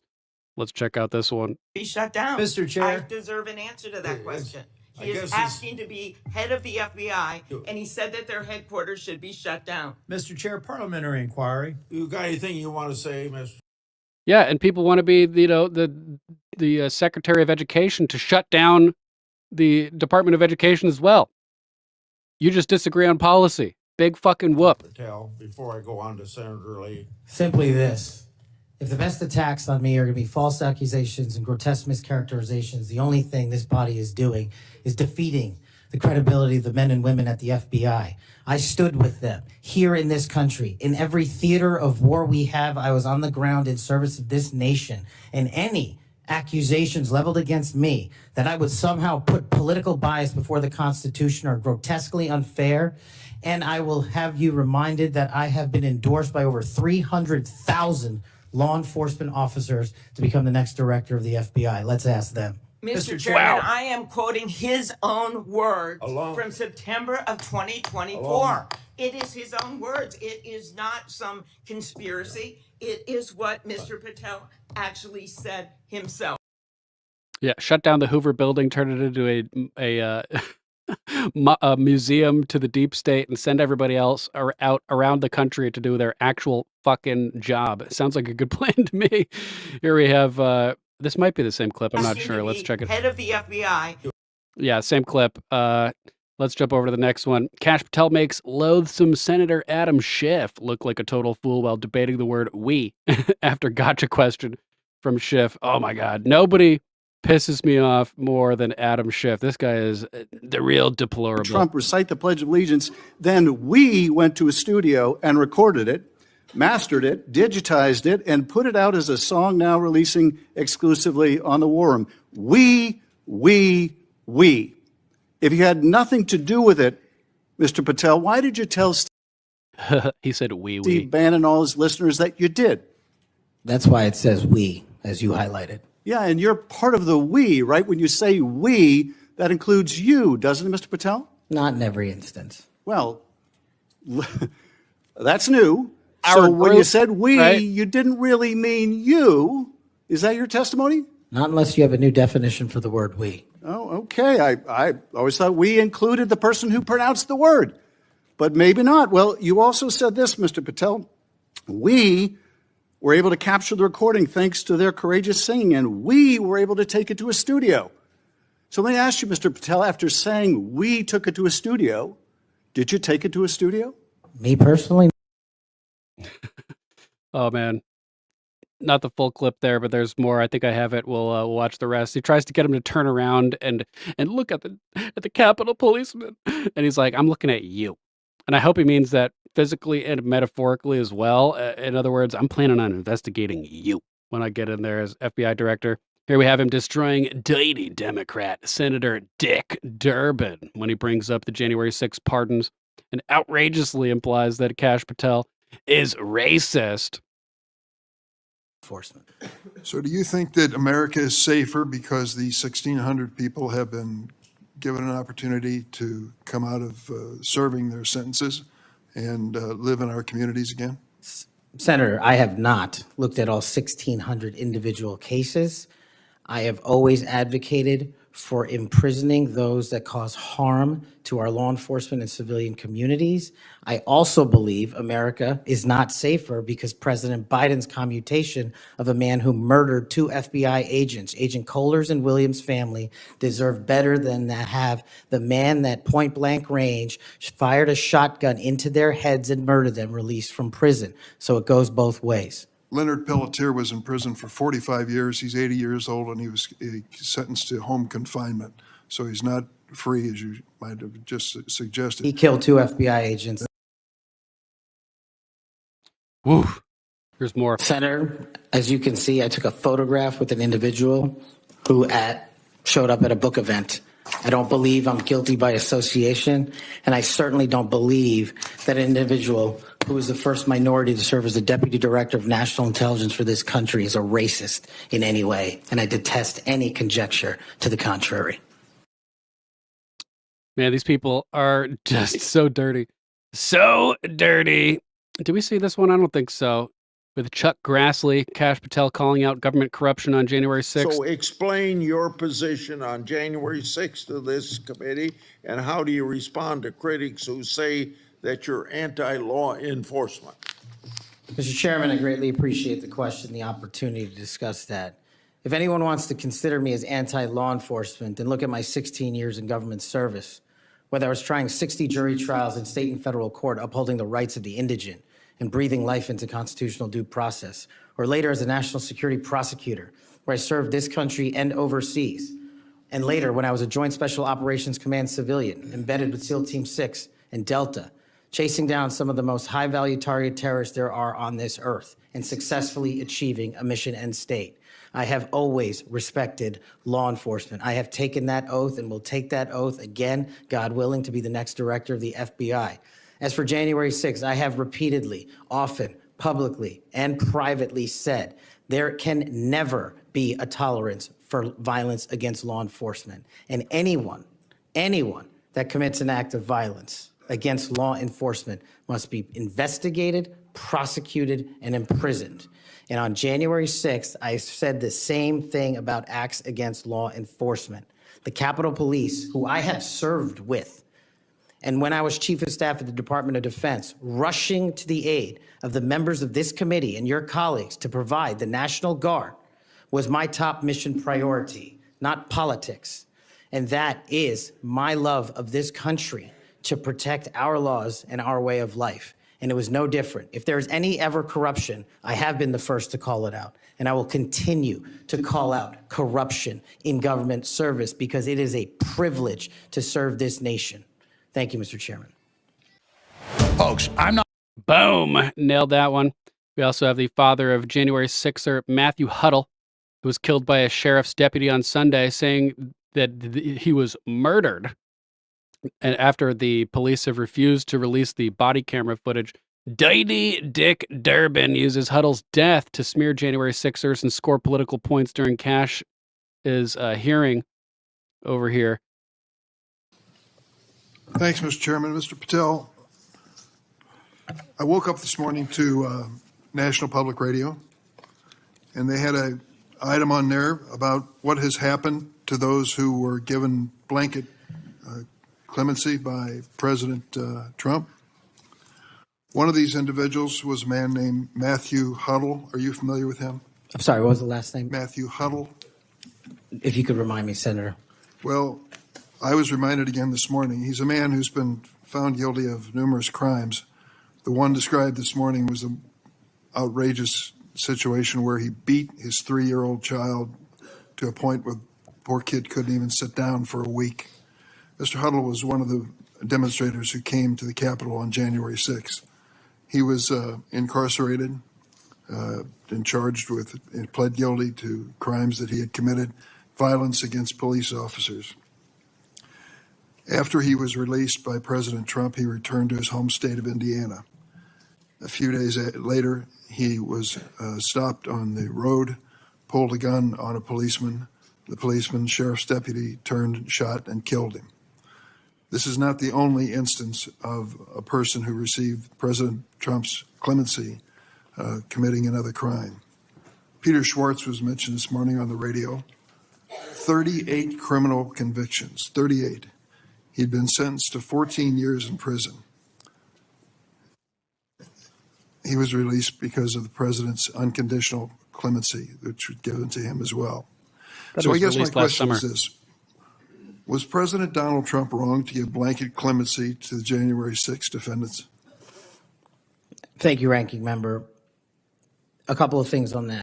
He already said that he's not familiar with the case. How are you going to ask him to make a judgment on this when he hasn't looked at all the details? Like, it's ridiculous. One, the power of the presidential pardon is just that. The president. Plenary. Alignment, I concede he has the authority. I'm asking, was he wrong to do it? And as we discussed in our private meeting, Senator, I have always rejected any violence against law enforcement, and I have, including in that group, specifically addressed any violence against law enforcement on January 6th, and I do not agree with the commutation of any sentence of any individual who committed violence against law enforcement.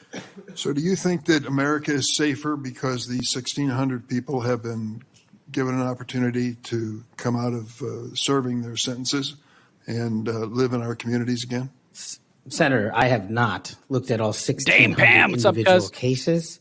I have always advocated for imprisoning those that cause harm to our law enforcement and civilian communities. I also believe America is not safer because President Biden's commutation of a man who murdered 2 FBI agents, Agent Kohler's and Williams' family, deserve better than to have the man that point blank range fired a shotgun into their heads and murdered. Boom. So we saw that. Let's move on to our next one. We have some more of the Klobuchar footage. You also said you would put the entire fake news mafia press corps on your list. Is that correct? Is that what you said? I don't have that in front of me. Benny Johnson's podcast, 8/21/23.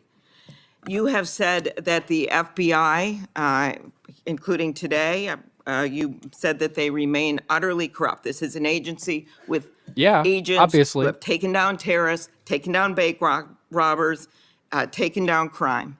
And you wrote that the FBI has become so thoroughly compromised that it will remain a threat to the people unless drastic measures are taken. Do you know that under Chris Wray's leadership, he took over at a very difficult time, we all know that, appointed by President Trump, that during his tenure, the applications to the FBI has in fact tripled. Do you think people would be applying to that agency like in those numbers if they thought it was so corrupt? The American public's trust in it is at 40%. That's an all-time low. Did you say that the FBI headquarters should be shut down and reopened as a museum of the deep state? Mr. Chairman, are we allowed to go an extra time? Let's see, you get a second round. Before I call on Senator Lee. Could he just answer the question if he said that the FBI headquarters where they investigate cybercrime and terrorism should be shut down? They can do it anywhere, bitch. Relax. We also have more of the Schiff confrontation over here. Gunther Eagleman saying Schiff was unprepared to face Cash. You can see how nervous Pencil Neck is. He knows when Cash is confirmed, the investigations will start. Retribution is coming. Confirm Cash. 877 Cash now. Director of the FBI. You're being considered for director of the FBI.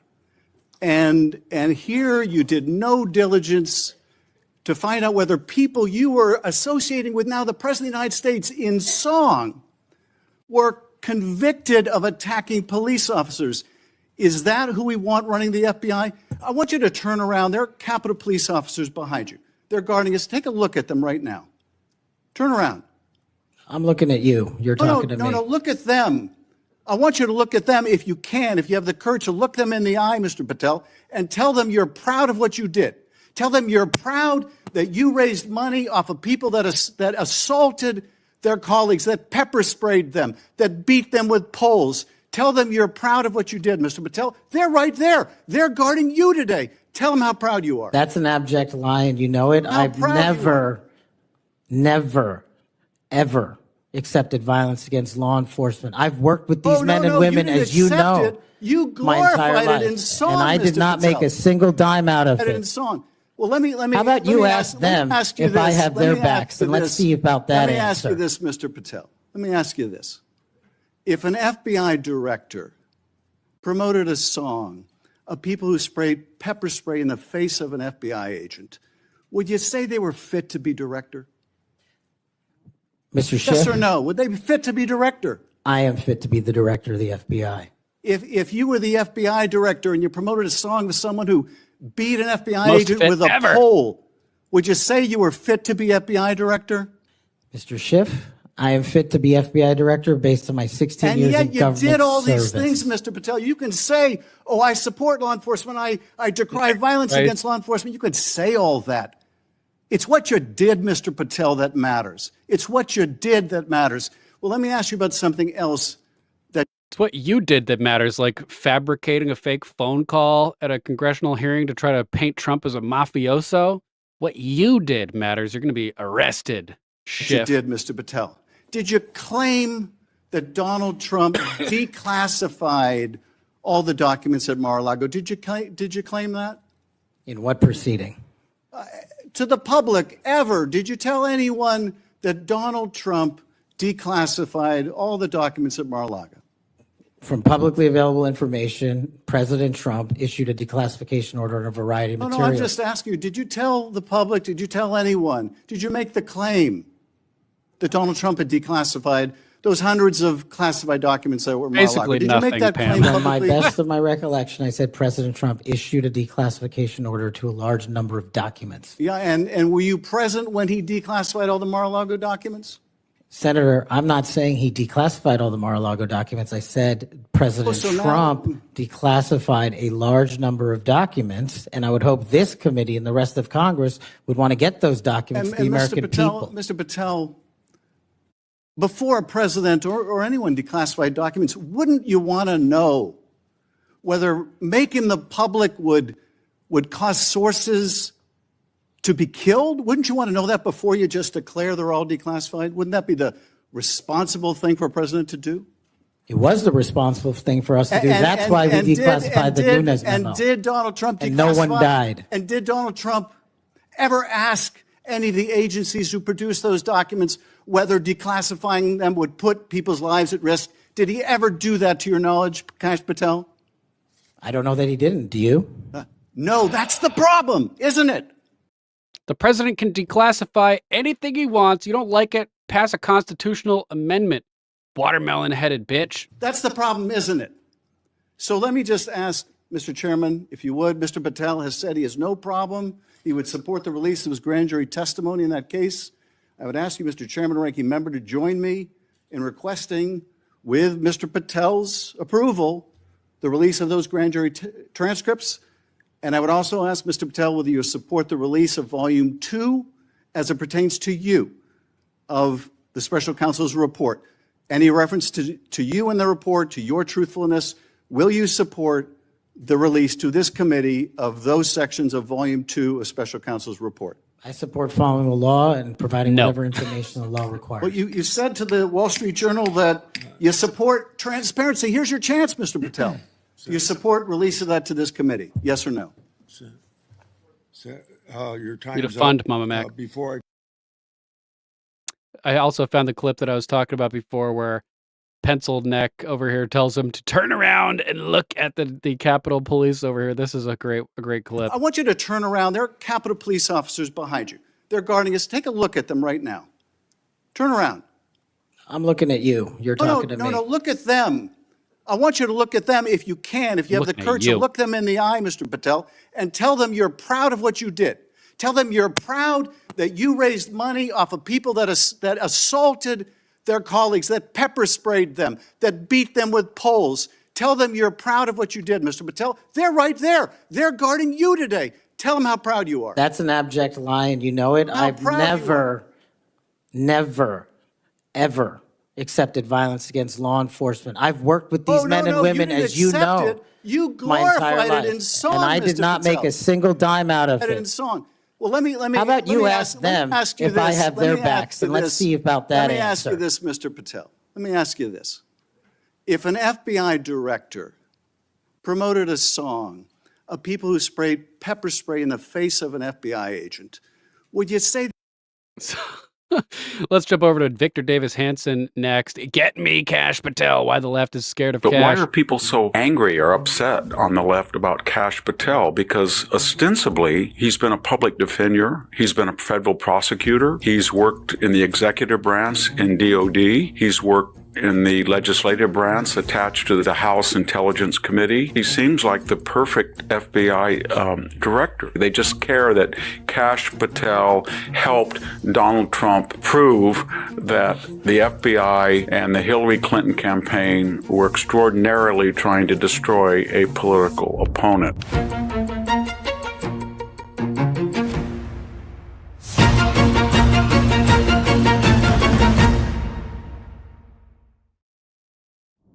Hello, this is Victor Davis Hanson for the Daily Signal. Agreed, Wiley. I want to talk today about the current nomination process, specifically Kash Patel, Donald Trump's designate to be director of FBI. It's causing perhaps as much controversy as the Pete Hegseth nomination for Secretary of Defense that went through by the Monty, have a good night, bro. Good night to you and to Chesty Puller, wherever he is. Catch you on the flip side, brother. tie-breaking vote of Vice President Vance, and surely the Robert F. Kennedy Health and Human Services nomination will incur similar controversy. But why are people so angry or upset on the left about Kash Patel? Because ostensibly, he's been a public defender. He's been a federal prosecutor. He's worked in the executive branch in DOD. He's worked in the legislative branch attached to the the House Intelligence Committee. So in all of these aspects, he seems like the perfect FBI director. But there's two reasons why people are very angry about him, of course.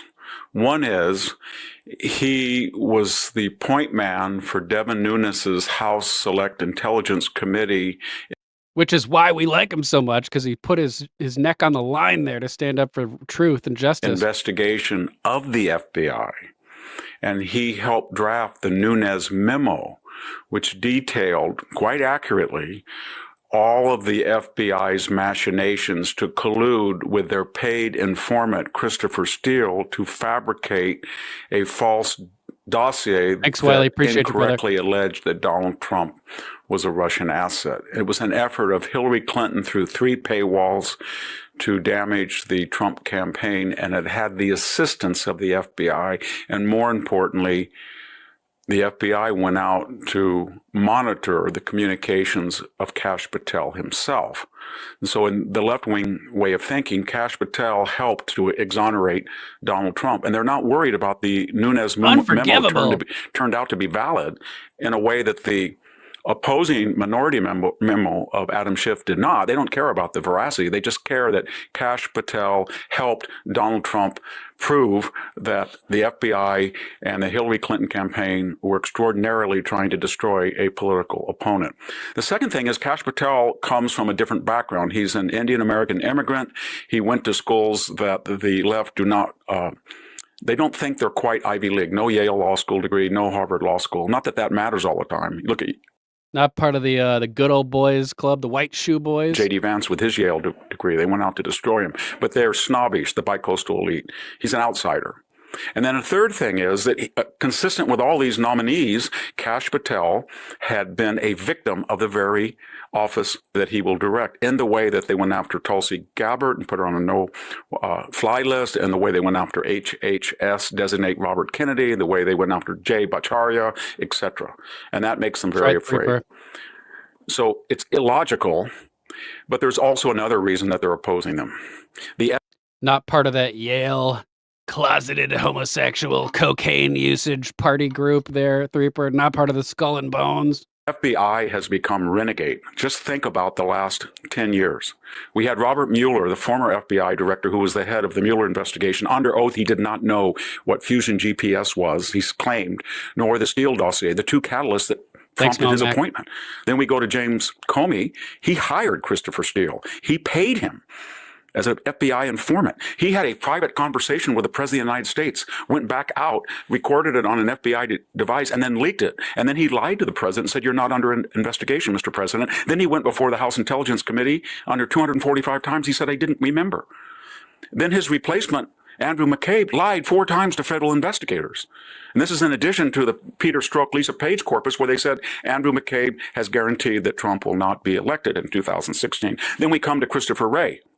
Christopher Wray unleashed the FBI to look at parents, to surveil them at school board meetings, to have asymmetrical treatment toward anti-abortion protesters. There were 23 to 28 FBI informants on January 6th. And look at this. In every one of these cases, Donald Trump put up with Robert Mueller.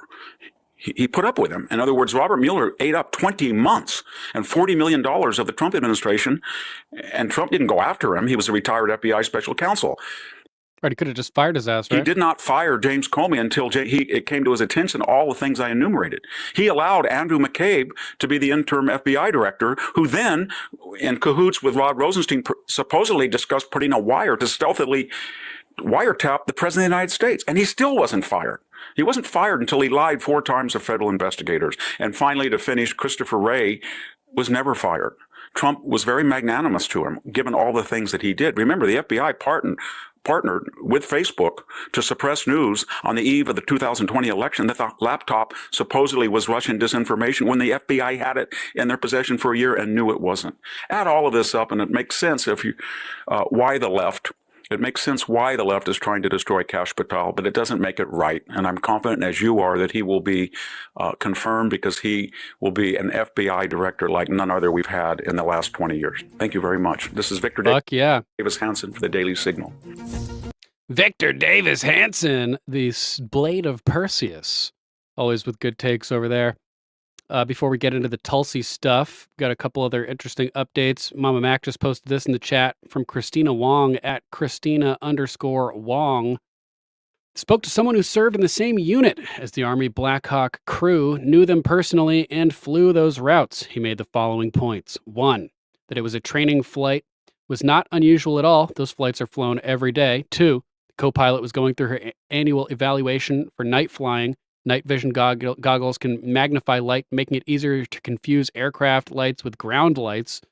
3, runway 33, where air traffic control told the passenger jet CRJ to land is, quote, rarely used. This person said in his 4 years he saw it being used 10 times. It's a much shorter runway than the main one used, which is runway 1. 4, the Black Hawk appeared to confuse the passenger jet with another plane landing at runway 1, which is why the pilot in command confirmed seeing the CJR and requesting, quote, visual separation, unquote, or essentially saying he would avoid it.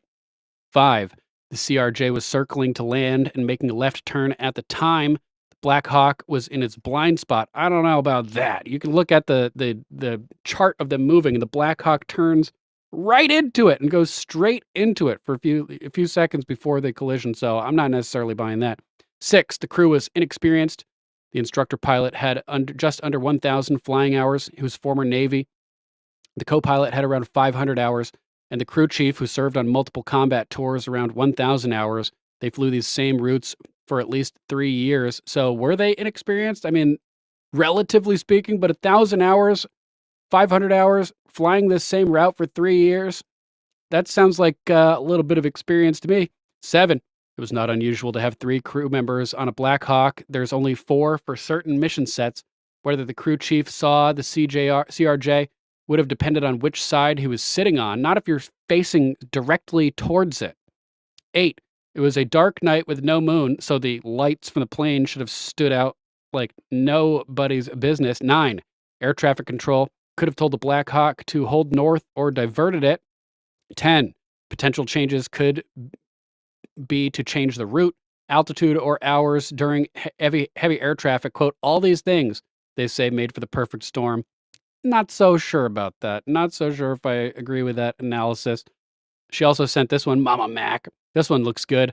Nicotine, this is from Mr. Overpaid, at Mr. Overpaid on X. Nicotine blocks the conversion of testosterone to estrogen in your body.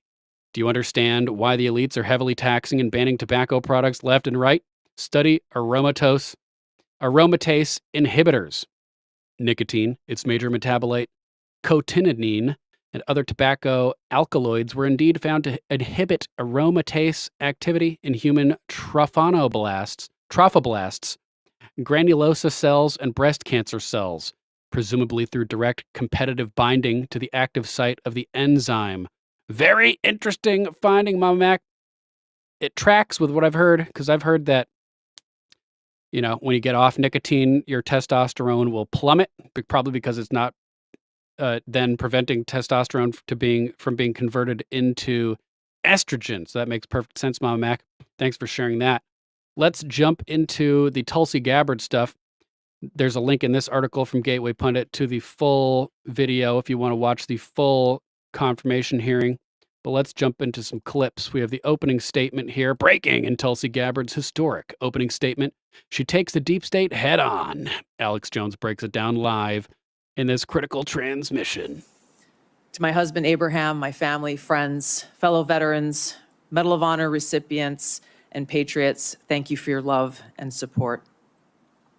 I'm honored and grateful to President Trump for his trust and confidence in nominating me to serve our country as the Director of National Intelligence at a time when trust in the intelligence community, unfortunately, is at an all-time low.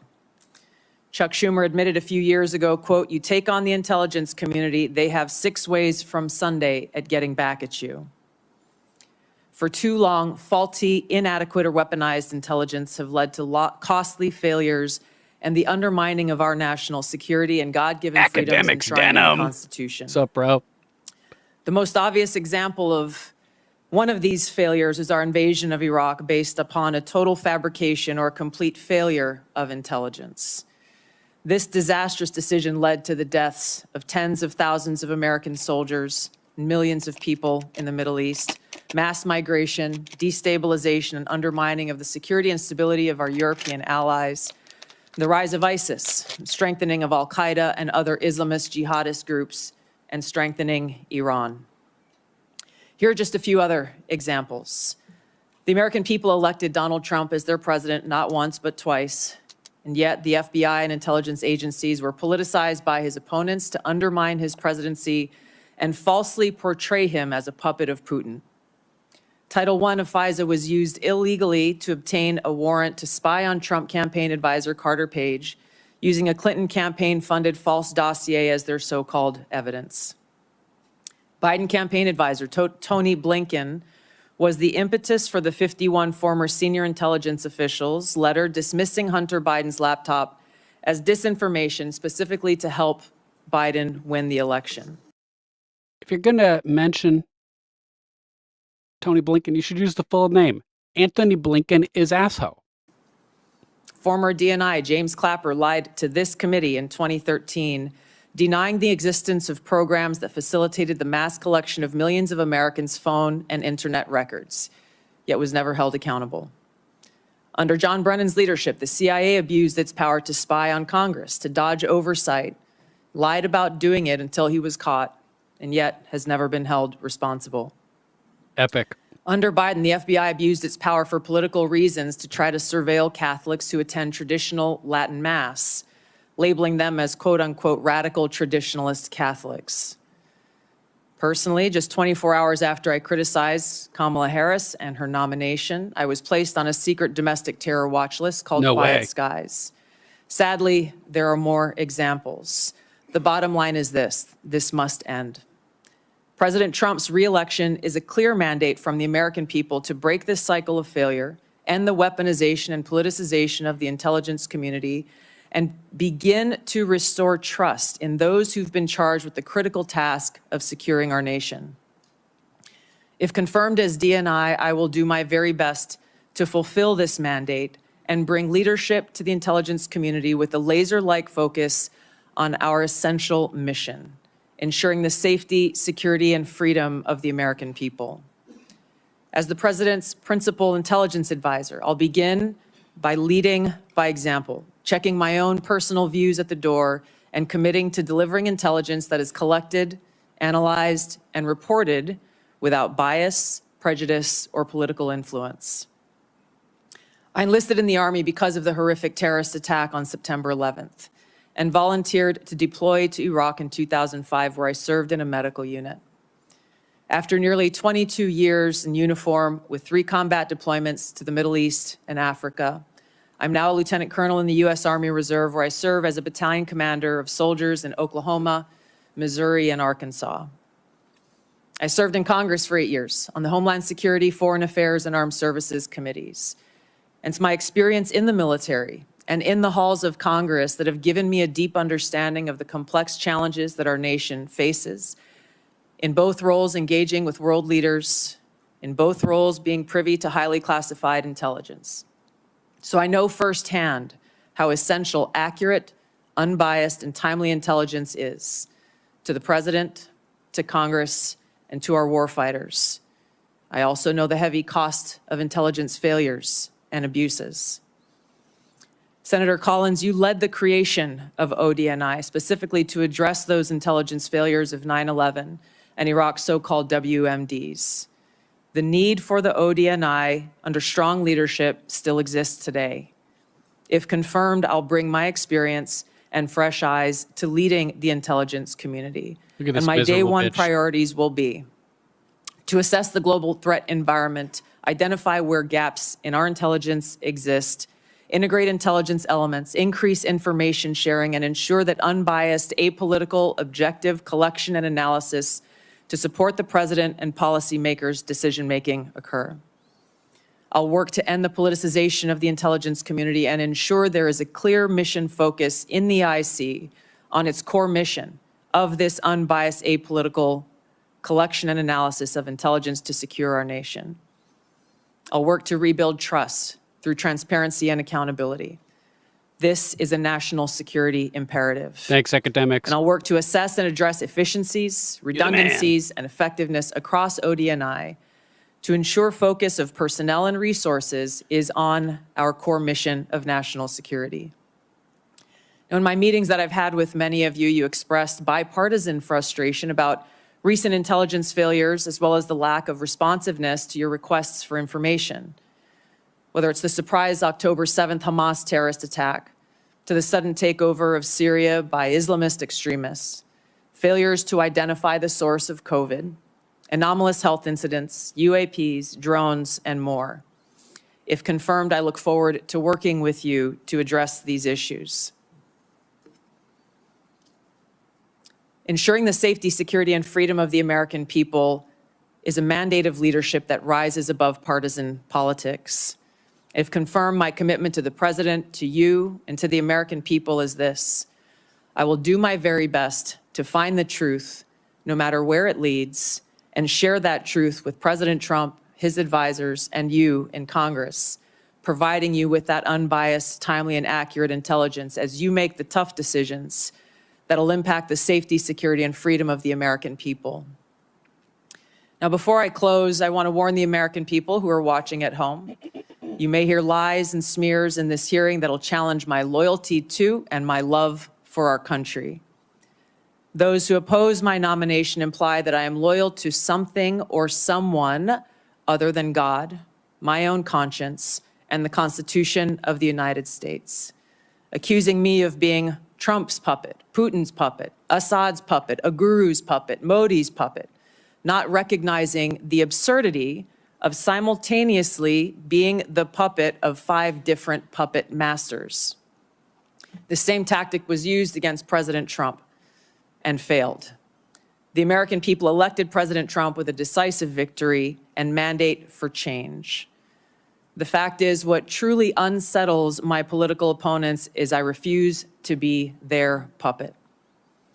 I have no love for Assad or Gaddafi or any dictator.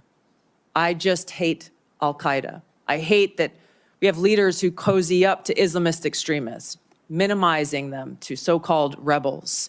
As Jake Sullivan said to Hillary Clinton, quote, al-Qaeda is on our side in Syria. Well, Syria is now controlled by an al-Qaeda offshoot, HTS, led by an Islamist jihadist who danced in the streets on 9/11 and who was responsible for the killing of many American service members. Don't forget about the Israelis dancing in the streets. There's 2 sides to this Middle East coin over here, both equally as revolting, in my opinion. Democrat senators in the past resorted to anti-Christian bigotry against some of President Trump's judicial nominees like Amy Coney Barrett and Brian Boucher. I condemn those actions as a Democrat in Congress at the time, as religious bigotry must be thoroughly condemned by all of us, no matter the religion. Unfortunately, there are some Democrat senators who still don't understand the principle of freedom of religion and Article 6 of the Constitution. Quote, no religious test shall ever be required as a qualification to any office or public trust under the United States. Unfortunately, they're once again using the religious bigotry card, but this time trying to foment religious bigotry against Hindus and Hinduism. If anyone is sincerely interested in knowing more about my own personal spiritual path of Hinduism, I welcome you to go to my account on X, where I'll share more on this topic. If confirmed as Director of National Intelligence, I will continue to live by the oath that I have sworn at least 8 times in my life, both in uniform and as a member of Congress. I will support and defend our God-given freedoms enshrined in the Constitution of the United States against all enemies, foreign and domestic, and I will bear true faith and allegiance to the same. Thank you very much for your time. I look forward to your questions. Wow. Very nicely said. Very nicely said. Calling them out. Real quick, the chat seemed to be unaware of the effects of THC on cancer. So I found this Harvard THC lung cancer study. A Harvard study from 2007 found that THC, the active ingredient in marijuana, reduced lung cancer tumor growth in mice by about 50% in just 3 weeks. The study involved both lab and mouse studies where THC inhibited growth and spread in lung cancer cell lines and patient lung tumor samples. In mice that were implanted with human lung cancer cells, tumors were reduced in size and weight by approximately 50% in treated animals compared to a control group. Additionally, there was a significant reduction in cancer lesions on the lungs with about a 60% decrease in macroscopic lesions. The research also indicated that THC had anti-proliferative and anti-angiogenic effects, reducing the staining for Ki-67, a proliferative marker, and CD31, an endothelial marker indicative of vascularization. THC inhibited EGF-induced AKT phosphorylation, a central signaling molecule in the EGFR medicated pathways that regulates cellular functions such as proliferation, angiogenesis, invasion, and apoptosis. While these findings suggest that THC may have potential in treating lung cancer, further research is needed to understand the mechanism and ensure there are no adverse effects. Well, guess what? Further research has been done, at least in some respect. There's all kinds of articles breaking, and you can get the study from Harvard. But there's a dude up in Canada, in the Great White North, named Rick Simpson. At least he used to live in Canada. And he was famously prosecuted for selling drugs, selling cannabis, when in fact all he was doing was taking cannabis, extracting the essential oils in what's come to be known as RSO, or Rick Simpson oil. And he treated thousands of patients for hundreds of different types of cancer, and reportedly was able to eradicate all of them. And he won in court because he was like, I'm not selling drugs, I'm giving it away for free, which is hilarious. Then he went to the Netherlands or something for a cannabis convention, and they said they'd arrest him if he came back. So he was living in exile from Canada for a while. But Rick Simpson oil, RSO, if you want to know more about cannabis eradicating cancers, which is pretty cool. Let's jump back into the Tulsi stuff. Mic drop. Tulsi Gabbard drops truth bomb on deep state corruption, exposes 51 intel officials, Hillary Clinton, and the Democrat Party in scorching opening statement. We just watched that, so let's move on to the next one. Tulsi Gabbard just exposed Obama's funding and creation of Al-Qaeda and other Islamist extremist groups in order to institute regime change operations in the Middle East. Imagine my shock. Senator Kelly. Thank you, Mr. Chairman. Colonel Gabbard, when Russia was denying us use of chemical weapons, they accused the U.S. of supporting terrorists. This is a line that Putin used frequently during the Syrian civil war as he supported Assad. Syrian officials made similar comments. They did it repeatedly. They did it in public. They did it at the United Nations. In 2016, you gave an interview in which you said, and this is a quote, "The U.S. is providing direct and indirect support to terrorist groups in order to overthrow the Syrian government." And in 2019, on the Democratic presidential debate stage, you said of President Trump, this is a quote, "This current president is continuing to betray us. We were supposed to be going after Al-Qaeda, but over years now, not only have we not gone after Al-Qaeda, our president is supporting Al-Qaeda." So I'm interested to hear, what was your goal in saying these things? And did you consider, before saying them, the motives of Iran and Russia, what their motives might have been before making these claims? Senator, as someone who enlisted in the military specifically because of Al-Qaeda's terrorist attack on 9/11 and committing myself and my life to doing what I could to defeat these terrorists, it was shocking and a betrayal to me and every person who was killed on 9/11, their families and my brothers and sisters in uniform. What are you talking about? Al-Qaeda had nothing to do with 9/11. When, as a member of Congress, I learned about President Obama's dual programs that he had begun really to overthrow the regime of Syria, and being willing to, through the CIA's Timber Sycamore program that has now been made public, of working with and arming and equipping Al-Qaeda in an effort to overthrow that regime, starting yet another regime change war in the Middle East. DOD train and equip program, again, begun under President Obama, is widely been known, looked at, and studied, that ultimately resulted in over $500 million being used to train who they called moderate rebels, but were actually fighters working with and aligned with Al-Qaeda's affiliate on the ground in Syria. all to move forward with their regime change and not acknowledging what was obvious at the time and what has unfortunately borne true, which was that a regime change war in Syria, much like the regime change wars in Iraq, the toppling of Gaddafi and Mubarak, while these are all dictators, would likely result in the rise of Islamist extremists like Al-Qaeda taking power. I shed no tears for the fall of the Assad regime, but today we have an Islamist extremist who is now in charge of Syria, as I said, who danced on the streets to celebrate the 9/11 attack. Uh-oh, arm the battlements, man the parapets. We're being raided by Lady Hamilton Art. Oh, it's Lady Hamilton Art. Okay, hold the cows. Don't pour the scalding oil. Friendly fire. Welcome, guys. Hope you had a great show over at Lady Hamilton Art on Rumble. If you're not already subscribed over there, head on over and give her a follow. Great broadcasts. Like, how many shows a week do you do now, Lady H? Like 4 or 5 shows a week? We love Lady Hamilton. Thanks so much for joining us and for rating the show. Welcome to all of you Lady Hamilton Art viewers. Who ruled over Idlib with an Islamist extremist governance and Lady who has H. already begun to persecute and kill and arrest religious minorities like Christians in Syria. I understand. Why that should be acceptable to anyone is beyond me. It shouldn't is be. certainly And I not in our understand, and interests. I appreciate your answer, and thank you. My concern has to do with the tendency to repeat Russian and Syrian, and even in some cases, I think we'll get into in the closed session, Iranian information. So if Russia says 2 + 2 is 4, if I say 2 + 2 is 4, I'm repeating Russian information? Fuck you. And to discount what comes from our intelligence community.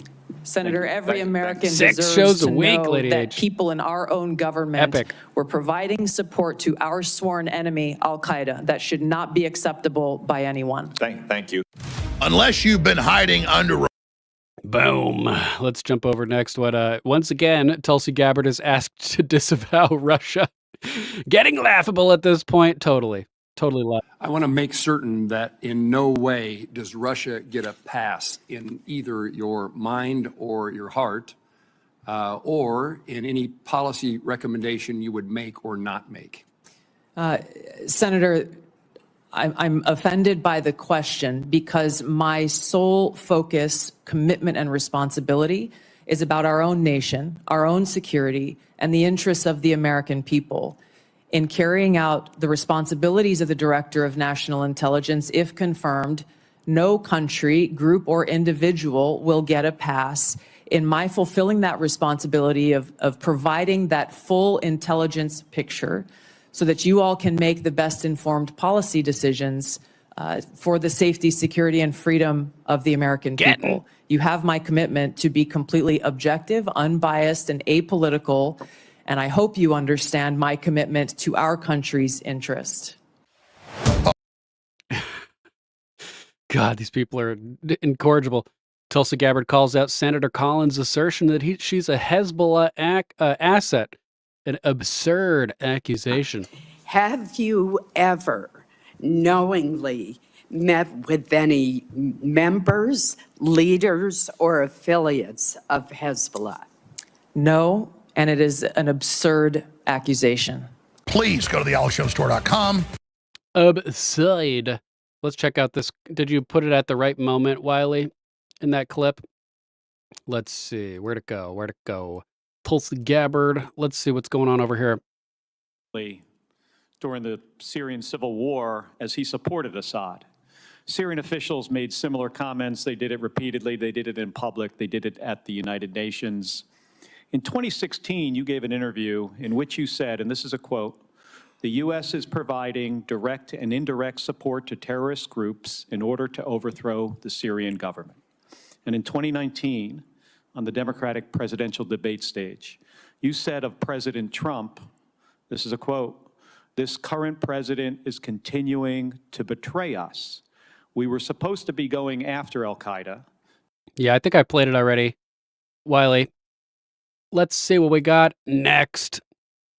A Democrat senator calls Tulsi Gabbard a Russian mouthpiece because she wants to end their Ukrainian money laundering operation. And according to Roger Stone, we're going to get details of the money laundering soon, as he alleges that members of that U.S. politicians' foreign overseas bank accounts have been discovered containing laundered Ukrainian funds. Are you aware that your comments about proxy wars and Russia's legitimate security concerns, to quote your own words, are in alignment with what the Russians have said to justify their invasion of Ukraine?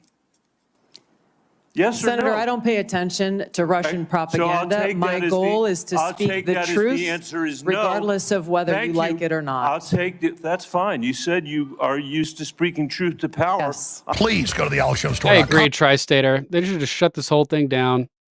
Trump should just confirm everybody, take it to the Supreme Court. In my opinion, the Senate has no authority here. If the vice president has to certify the electoral vote, then they have to advise and consent. They have to consent. They can't reject it. They have to consent. They can advise, but then they have to consent, in my opinion. Gator just shared this one.